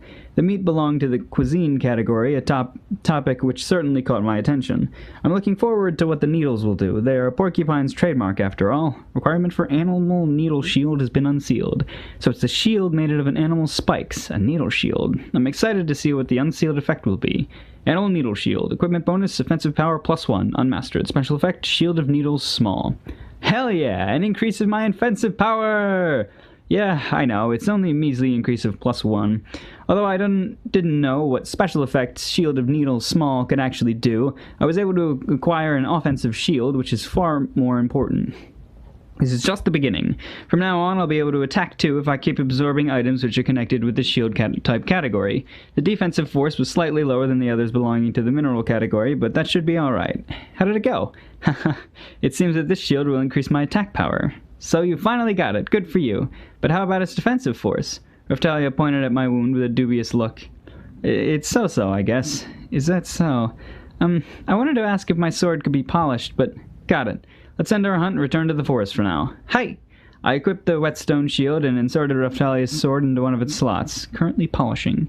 Now then, our levels rose considerably after a full week's worth of extensive money-making, and we made a grand total of 230 silver coins. A moderate amount of medicine was sold, and the business on lumbering and mining was booming thanks to my new shield skills.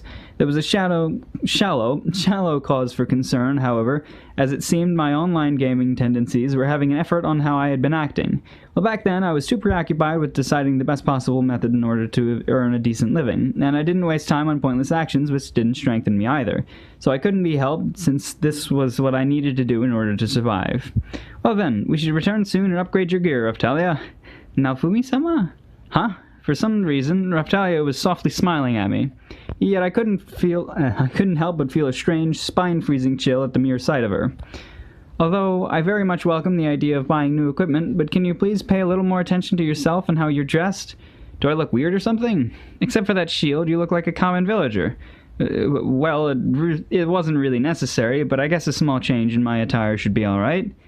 Gashi! Raphtalia threateningly gripped my shoulder with a smile. Don't you get injured just a short while, okay? Didn't you just... What the hell? Oh, God. Didn't you just get injured just a short while ago? Yeah, like I said, I was deliberately using weak shields, so it should still be fine, right? Your weapon's much more important than me right now, so it's better to invest our... Naofumi-sama, do you know that you'll be dying very soon if you keep on joking like this? Death! With spare sword in hand, Raphtalia was poking at me with it forebodingly. I know that word. Although I supposedly couldn't be harmed by her due to the slave's restraining spell. To begin with, shouldn't you worry more about your own equipment? The deadline is approaching, isn't it? Come to think of it, she's right. There were only a few days left before the wave of calamity spawns. I'll need to continue growing stronger until then. Though I've certainly become anxious about dressing up like your average townie, the ends and means had truly been misplaced. Even though I wanted to raise my offensive power a bit more. Instead of me, let's hurry up and find Naofumi-sama equipment right away. I guess so. We'll be buying my gear for the time being, but we'll use the remaining amount to get your weapon. Hi! Although I may have gotten used to it, she sure has become more cheeky as of late. Her violent actions have escalated recently, along with her growing stubbornness. I really wanted to know why our positions were somehow reversed. She's become quite a bossy slave, if I do say so myself. Oh, she's just looking out for him. I don't know how it's even possible for her to tell him what to do. But I guess that wasn't in the rules. The only thing is she can't refuse him. So, I don't know.